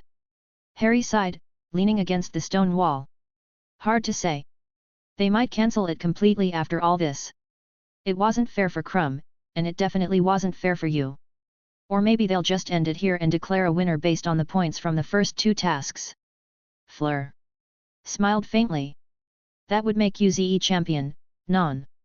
she said, nudging him gently. Harry let out a humorless chuckle. "Seems trivial now, doesn't it? 1,000 galleons and eternal glory compared to what's coming." They paused near a window overlooking the grounds. The maze was still visible in the distance, its hedges casting long shadows in the moonlight. "I should return to ZE carriage," Fleur said finally. "Mama and Papa will be worried. I ran away when I heard you were back." She hesitated, then leaned in to press a gentle kiss on his cheek. "Do not do anything reckless tonight, Monday Cur." Harry smiled as she pulled away, watching her walk down the corridor until she disappeared from sight. Then, turning on his heel, he made his way towards the hospital wing to wait for Sirius and Amelia to return. The hospital wing was much livelier than the rest of the castle. Charles was wide awake, surrounded by his friends Ron, Hermione, Ginny, and Neville. Lily sat nearby, her eyes fixed on her son with a mixture of worry and relief. Madame Pomfrey was bustling between Charles and another bed, where Professor Moody lay recovering from his ordeal. "And then I hit him with a cutting curse," Charles was saying excitedly, his eyes bright despite the exhaustion evident on his face. "Actually made him bleed." "Good lad." Moody growled approvingly from his bed, his magical eye whirling wildly. "But next time, aim better. Always go for vital areas if you can. Even Dark Lords can bleed when they don't practice constant vigilance." Hermione looked horrified yet fascinated, while Ron's eyes were wide with admiration. Ginny held Charles's hand tightly, as if afraid he might disappear again. "But mate," Ron interjected, "you actually dueled you-know-who? And survived." Charles nodded, though the smile faltered slightly. It was terrifying. For a moment, I thought I was done for. I'm only here because of that guy who saved me. Never seen anyone move so fast. He just appeared, picked me up, and threw me to the cup like a toy. He paused, his brow furrowing. I hope he got out safely. Moody grunted. If he managed to pull that off, sneaking in, saving you, and appearing without Voldemort or his Death Eaters knowing, then he's good. Real good. I'd wager he managed just fine. Might have even taken some of those bastards down before leaving. That'd be great, Charles muttered. I don't want to see those people ever again, especially Malfoy's dad. Harry leaned against the wall, listening to the conversation with a small smile tugging at his lips. Moody's expectations would be met. The Death Eaters had indeed been taken down, and Lucius Malfoy wouldn't be around to influence Draco anymore. Maybe, just maybe, Draco might choose a different path now. Just then, the hospital wing doors opened, and the search party returned. Sirius led the group, followed by Amelia, James, and several grim-faced Aurors. Notably absent was Dumbledore. Did you find him? Harry asked, pushing away from the wall, his expression carefully composed. Did you fight Voldemort? Sirius shook his head, his eyes dark. We didn't see anyone, Harry. No Death Eaters, no Voldemort. He glanced towards Charles. Your porte-cat. My porte-cat, Harry frowned, feigning confusion. Did I make a mistake? Send you to the wrong place? No, Amelia stepped forward. Based on the magical signatures and ritual evidence we detected there, it was definitely the right location. But Harry. She exchanged looks with Sirius. The entire area was destroyed. Destroyed? Several voices asked at once. Complete devastation, James added, running a hand through his hair. The graveyard Charles described? Nothing but scorched earth and melted stone. Whatever happened there after Charles left? He shook his head in disbelief. A battle? Moody asked sharply from his bed. Between the Death Eaters and Charles's mysterious savior. Must have been, Sirius agreed. There were traces of fiendfire, and some kind of massive magic we couldn't identify. Whoever fought there, they weren't holding back. What about the Death Eaters? Lily asked, her voice trembling. The ones Charles named, are they? We'll know soon enough, Amelia said, her voice grim. If they're dead, their wills will activate. If they're alive, well, we'll see if anyone suddenly goes missing. Sirius sighed, rubbing the back of his neck. Dumbledore's not pleased, though. He thinks whoever saved Charles should have subdued the Death Eaters and handed them over for trial. Harry's eyes flashed, and he crossed his arms. Did he really say that? From what Charles said, it was him versus Voldemort and his most dangerous Death Eaters. Holding back in that situation is insane. Even I wouldn't be able to survive if I did that. Moody grunted in agreement. He's right. In that kind of fight, you take down as many as you can, as fast as you can. No room for second chances. Amelia gave a firm nod. Exactly. But Dumbledore and the Minister think differently. They're more concerned about high-ranking members of old families dying. She sighed. They're talking about finding this mysterious savior, calling him in for questioning. Harry shook his head. Good luck with that. If this guy took on Voldemort and lived, he's not someone I'd want to make an enemy of. The room fell silent at Harry's words, each person lost in their own thoughts. What about Voldemort? Charles asked, his voice trembling slightly. Is he dead? The dark mark's still active, Sirius answered, shaking his head. And darker than ever. He's alive somewhere. Moody clenched his jaw, his magical eye spinning in its socket. I hope those Death Eaters are dead. His inner circle, they were the worst. If they're gone, it'd be one less problem when the fight comes. Alastair. Lily admonished, glancing at the students. They need to know what's coming, Lily. Moody retorted. War's coming, whether we like it or not. Best be prepared. A heavy silence fell over the room. Finally, Madame Pomfrey broke it by clapping her hands decisively. That's quite enough excitement for one night, she declared. Mr. Potter needs rest, as does Professor Moody. The rest of you can continue your discussions tomorrow. She's right, James agreed, placing a hand on Lily's shoulder. We all need sleep. Tomorrow will bring its own challenges. As the group began to disperse, Harry caught Sirius's eye. A silent understanding passed between them. There would be more to discuss, but not tonight. Not with so many ears listening. "Good night, everyone," Harry said quietly, slipping out of the hospital wing. Behind him, he could hear Madame Pomfrey shooing away the last of the visitors, Charles's friends making promises to return first thing in the morning. The castle was silent as Harry made his way back to Ravenclaw Tower. Tomorrow would indeed bring new challenges, but for now, he had accomplished what he'd set out to do. Voldemort was back, but weakened, his inner circle decimated.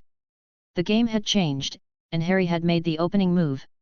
As he climbed into bed, exhaustion finally overtaking him, Harry allowed himself a small smile. The war was just beginning, but he had already dealt the enemy a devastating blow. Now, he only needed to ensure that no one discovered his part in it. Chapter 278, The Morning After. The Great Hall was unusually quiet the morning after the third task. Students whispered in hushed voices, casting glances at the Gryffindor table, where Charles Potter was notably absent, and at the Slytherin table, where a few seats remained empty. There was an air of unease that permeated the entire room, a tension that spoke to the gravity of what had transpired the previous night.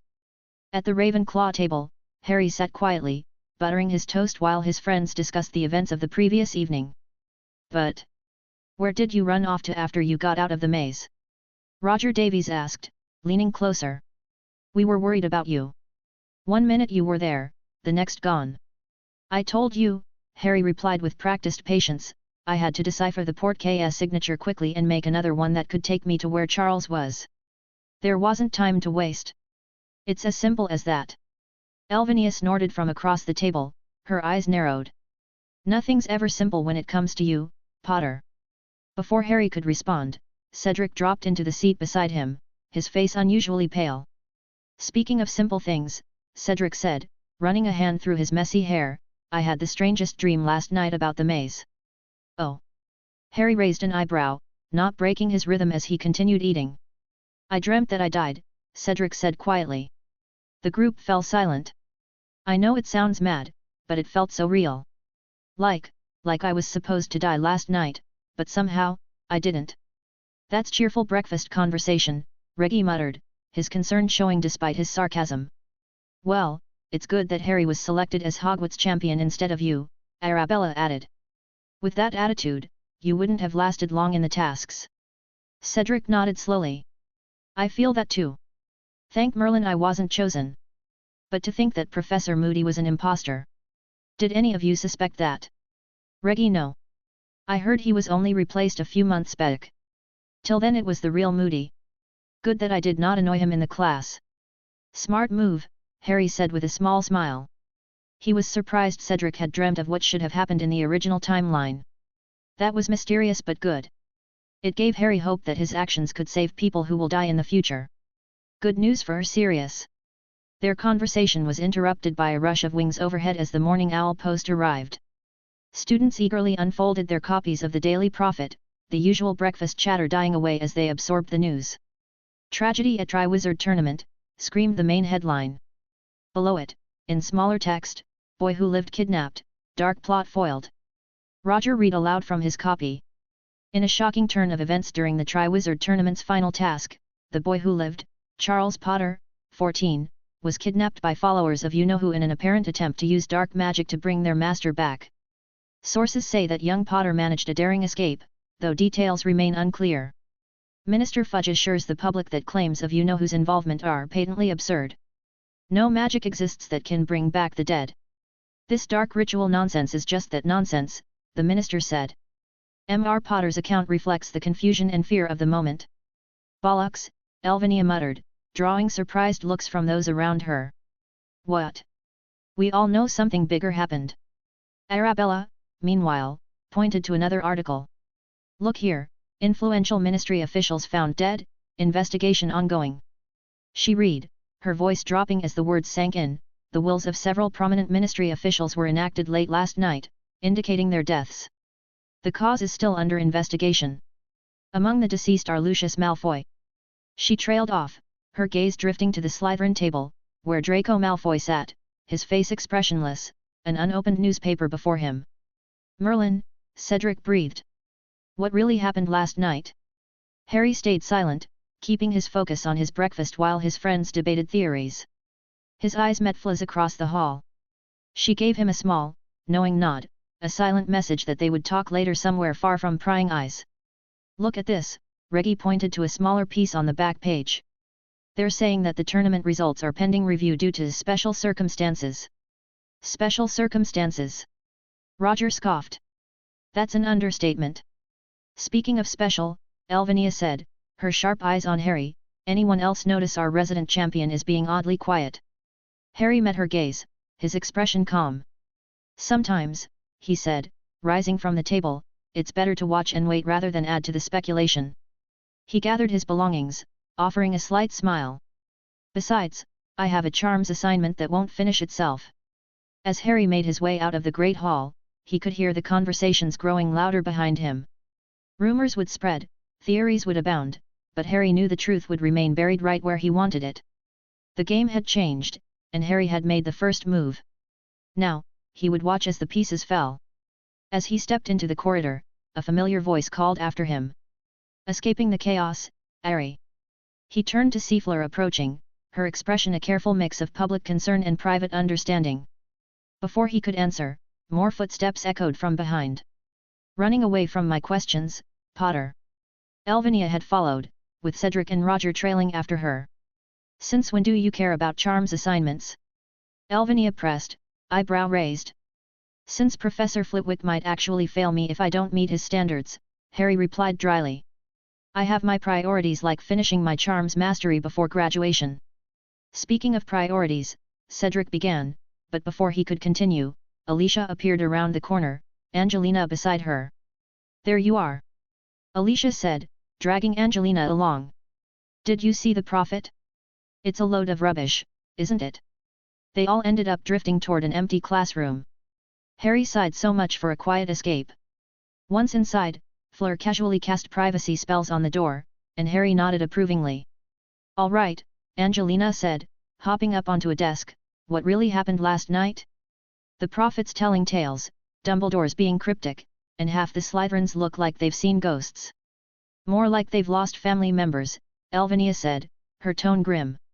Those weren't just ministry officials, they were Death Eaters, Harry finished quietly. The room fell silent at his words. You all know it, even if the prophet won't admit it. But how do you know?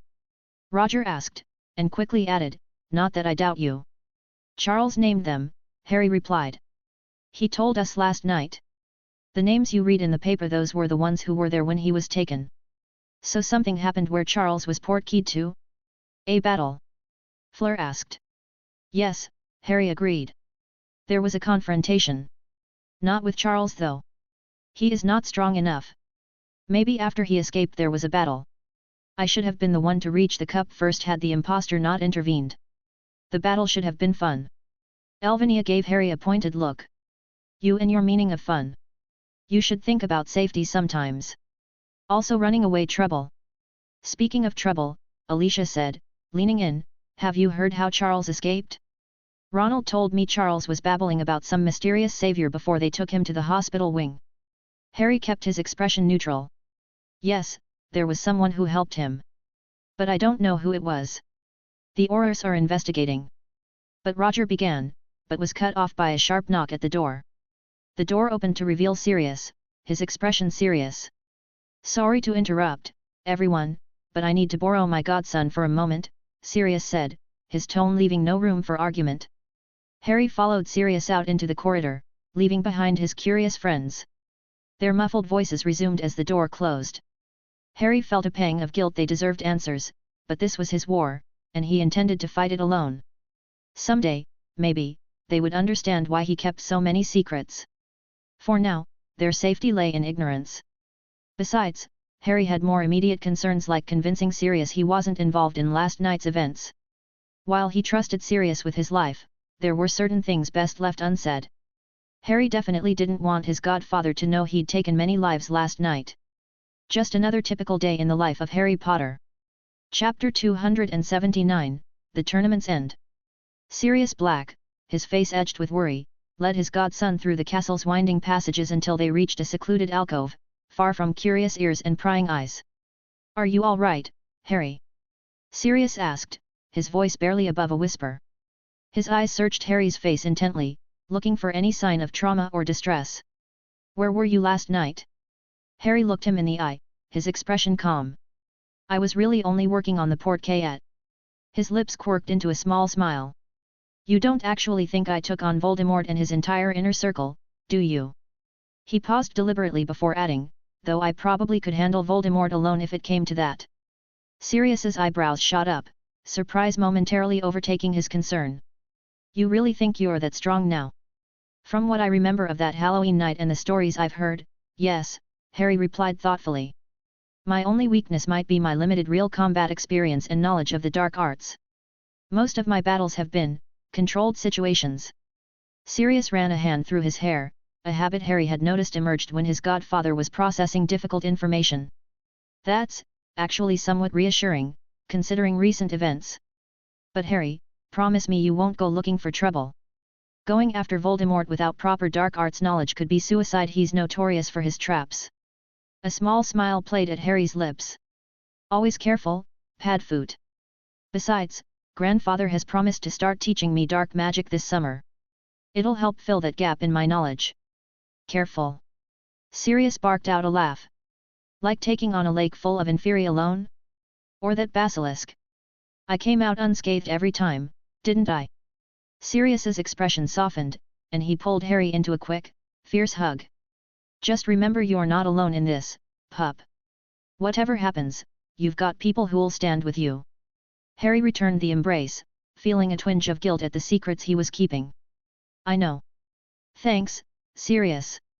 Pulling back, Sirius fixed Harry with one last searching look. "Just to be absolutely clear, you weren't involved in last night's events? Tell me now, and I can ensure the investigation doesn't find anything compromising." "Investigate with your full strength," Harry replied, confident in his precautions. "I was nowhere near that place. Though I would like to visit the graveyard once the horrors are done. I want to conduct my own investigation." Sirius ran a tired hand over his face, the events of the past 24 hours clearly weighing on him. "I'll let you know when it's clear." He squeezed Harry's shoulder, his expression torn between duty and concern. "Now I've got to go with everything that's happened, there's no time for rest. Try to enjoy some time with your friends, pup. You've earned it." Harry caught his godfather's sleeve before he could turn away. "You be careful too," he said seriously, green eyes intense. "If you find any trace of Voldemort, don't go playing the hero alone. Take me with you." A shadow of the old marauder's smile crossed Sirius's face. "I promise. No solo missions against Dark Lords." His expression softened. "We're in this together, right?" "Right," Harry agreed, though the word tasted bitter with the secrets he was keeping. As Sirius's footsteps faded into silence, Harry released a long, controlled breath. The conversation had gone better than he'd hoped. His alibi was ironclad. The fiendfire had consumed any physical evidence, and his methods of entering and leaving the scene had left no magical signature to trace. Harry had been meticulous in his planning, leaving nothing to chance. Even if someone somehow connected him to the events, his newfound invisibility ability granted by binding the cloak of invisibility to his very being gave him absolute confidence in his ability to escape any situation. The rest of the day passed in an atmosphere of hushed tension. The corridors of Hogwarts, usually alive with chatter and laughter, had become unnaturally quiet. Students moved in tight groups, speaking in whispers, casting furtive glances at their Slytherin classmates who walked with drawn faces and hollow eyes. From his usual spot in the courtyard, Harry observed these changes with his friends. The morning's Daily Prophet lay discarded nearby, its headlines screaming about ministry investigations and tournament controversies. "The younger Slytherins look like they've had their souls sucked out," Elvinia reported quietly, her usual sharp tone softened by genuine concern. "Especially Malfoy, Crabbe, and Goyle." "Can you blame them?" Cedric asked, watching a group of first-year Slytherins hurry past. "Losing a parent, even one like that. Even Death Eaters were fathers," Arabella finished softly, her words hanging heavy in the air. Their conversation halted as Draco Malfoy passed nearby, walking alone, a stark contrast to his usual strutting with his entourage. His face was a mask of emptiness, neither registering the fear nor the pity that followed in his wake. Professor Flitwick's arrival broke the tense moment, his usually cheerful demeanor replaced with solemnity. "Mr. Potter, the tournament officials have reached a decision. They're gathering everyone in the Great Hall in an hour." The Great Hall had been transformed, house tables pushed aside to create a central space. Students filed in, naturally gravitating toward their school groups. Harry couldn't help but notice the Durmstrang students' lost expressions, Karkaroff's absence leaving them adrift in foreign territory. As he took his place, Fleur appeared beside him, her presence a warm comfort that helped push away the darkness of his thoughts. Her cheerful demeanor was a balm to his conscience, helping him process the weight of his actions from the previous night. "Ready for this to be over?" she asked softly, her fingers brushing his arm. "More than ready," Harry replied, allowing himself a genuine smile. Dumbledore stood at the front with Madame Maxime, the remaining two of what had once been 5 judges. Bagman's absence was notable, likely fleeing his goblin creditors, while Karkaroff had vanished, no doubt fearing his former master's retribution for his previous betrayals. Due to the extraordinary circumstances surrounding the final task, Dumbledore began, his voice carrying clearly through the hushed hall. "Several difficult decisions have had to be made." The silence deepened as all eyes fixed on the remaining judges. First, regarding Mr. Victor Krum, Dumbledore's tone was solemn. While under the Imperious Curse, he engaged Miss Delacour in combat. "Though we deeply sympathize with his ordeal, we cannot reconvene the task without all 5 judges present. For his performance until the curse took hold, we award 25 points, with an additional 15 points in recognition of his unfortunate circumstances." "This brings us to Miss Delacour," Madame Maxime continued, pride evident in her voice. "She demonstrated exceptional magical prowess in her duel with Mr. Krum, and later showed remarkable cooperation and skill while navigating the maze with Mr. Hadrian Potter. For this, we award her 45 points. As for the cup itself," Dumbledore's voice grew grave, "Mr. Charles Potter reached it first, though through means heavily compromised by outside interference. An impostor, using polyjuice potion to impersonate Professor Moody, assisted his path. However, considering the ordeal he faced at the end of this path and his eventual escape, we award him 50 points. Dumbledore's blue eyes swept across the gathered students. "Mr. Hadrian Potter has shown consistently extraordinary magical ability throughout this tournament. His performance in the maze, reaching the cup second, combined with his assistance to fellow champions and unwavering moral compass amid chaos, earns him 49 points. After calculating ZE final standings, Madame Maxime announced, and reviewing ZE entire tournament performance, we have a clear victor with a significant lead over ZE other champions. It is therefore our pleasure," Dumbledore concluded, "to declare Hadrian Potter the winner of the Triwizard Tournament." The applause that followed was subdued but genuine. Students recognized the fairness of the decision, even as recent events cast a shadow over the celebration. Harry stepped forward to accept the cup and prize money, his expression appropriately modest. "1,000 galleons," Roger whispered as Harry returned to their group. "What are you going to do with it?" "Donate it to St. Mungo's," Harry replied without hesitation. "They'll need the funds in the coming days, I expect. Besides," he added with a slight smile, "this tournament's glory has been somewhat tarnished by all the interference." He caught Fla's proud smile from across the hall, even as his friends exchanged knowing looks. It was the right move, politically, practically, and personally. In times like these, actions spoke louder than words. The ceremony concluded quickly, lacking the usual festivities out of respect for recent events.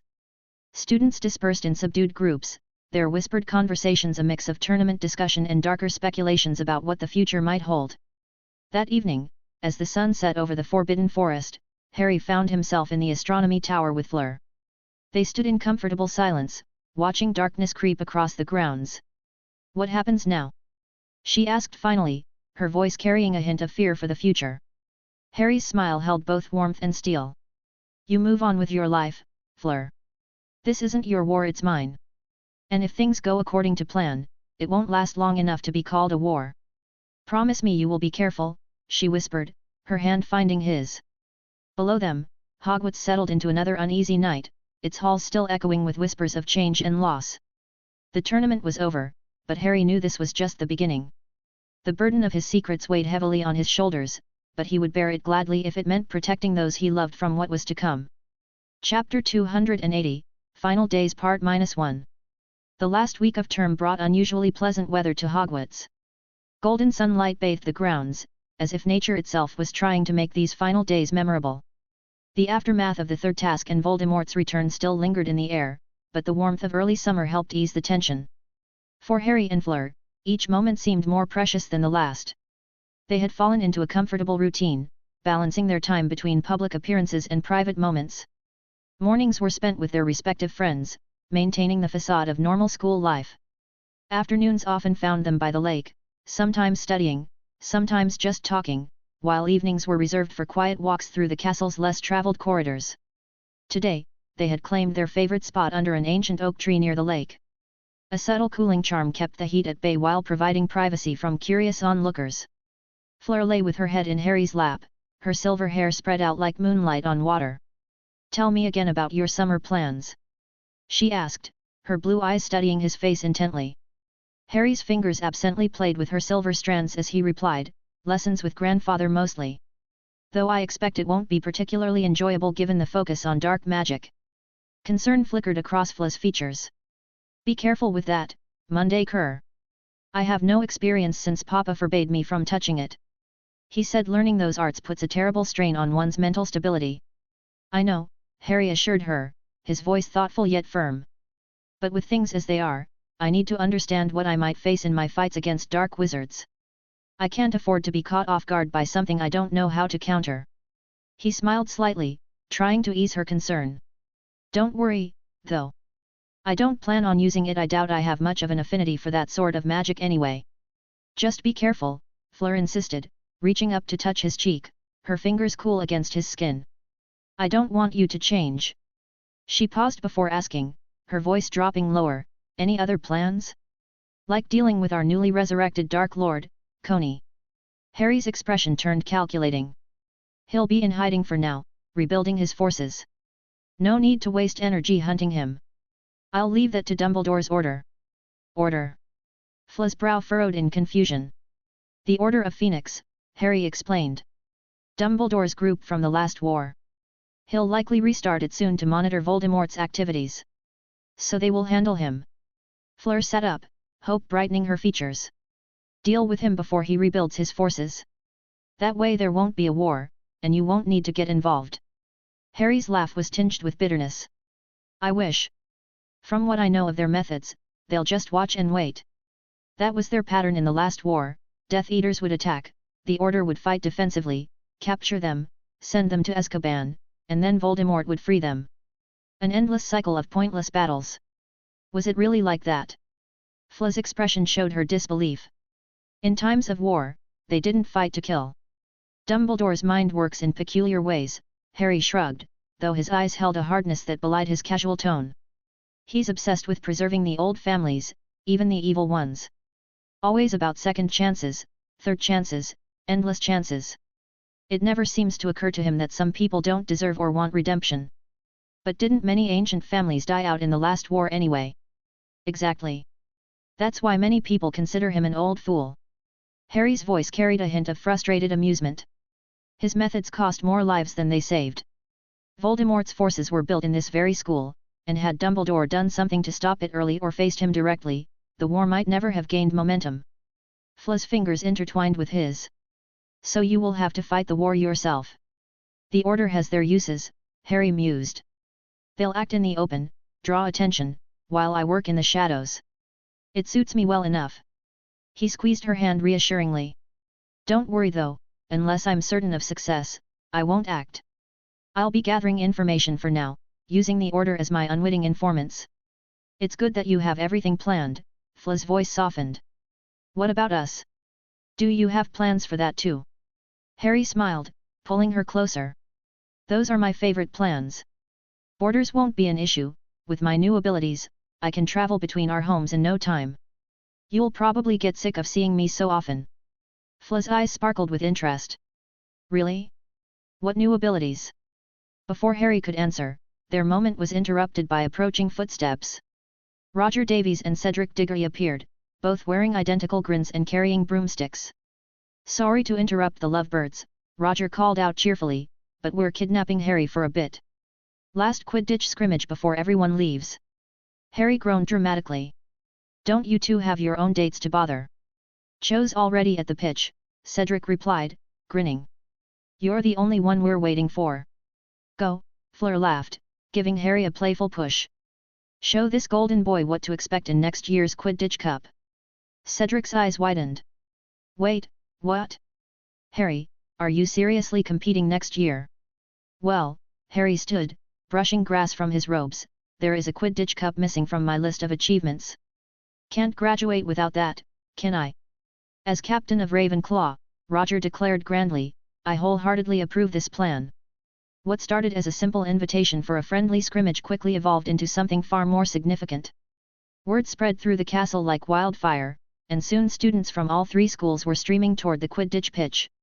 With Beauxbatons and Durmstrang leaving tomorrow, everyone seized the chance for one last memorable experience together. The impromptu match transformed into an international exhibition game, Hogwarts versus a combined team from Beauxbatons and Durmstrang. The visiting team was heavily favored, with Victor Krum as their seeker, a fact that had several Hogwarts students already placing bets on the final outcome. The Hogwarts team assembled quickly, Angelina Johnson, Alicia Spinnet and Roger Davies as chasers, their years of playing together evident in their seamless coordination as they discussed strategy. The Weasley twins took their positions as beaters, their identical grins promising the kind of chaos only they could deliver. Cedric Diggory, despite his obvious reservations about facing Krum, stepped up as seeker. Harry, to everyone's surprise and considerable skepticism, took the position of keeper. Keeper? Really? Roger asked, his eyebrows disappearing into his hairline. Have never seen you play as a keeper. Are you sure about this? I can convince Cedric to let you be seeker, everyone wants to see you and Krum go head to head. Harry shook his head, a knowing smile playing on his lips. No need. Cedric needs this experience more. Maybe he can pick up something that will help if he wants to play professionally. Cedric joined their huddle, his face showing both gratitude and concern. Thanks for this, Harry. But can you handle being goalkeeper? We want to win this match badly, and if that means you need to be seeker, I can switch. How hard can being a goalkeeper be? Harry replied with a casual confidence that made both his teammates exchange uncertain glances. I just need to stop the quaffle from going through the hoops, right? I can manage that. Despite their doubts, something in Harry's tone convinced them. The team then turned their attention to strategy. As the stands filled with excited spectators, Harry and his team mounted his broom. This would be more than just a friendly match, it would be a proper send-off for their international guests. Above them, the summer sky stretched endlessly blue, perfect conditions for what promised to be an unforgettable game of Quidditch. Thanks for listening.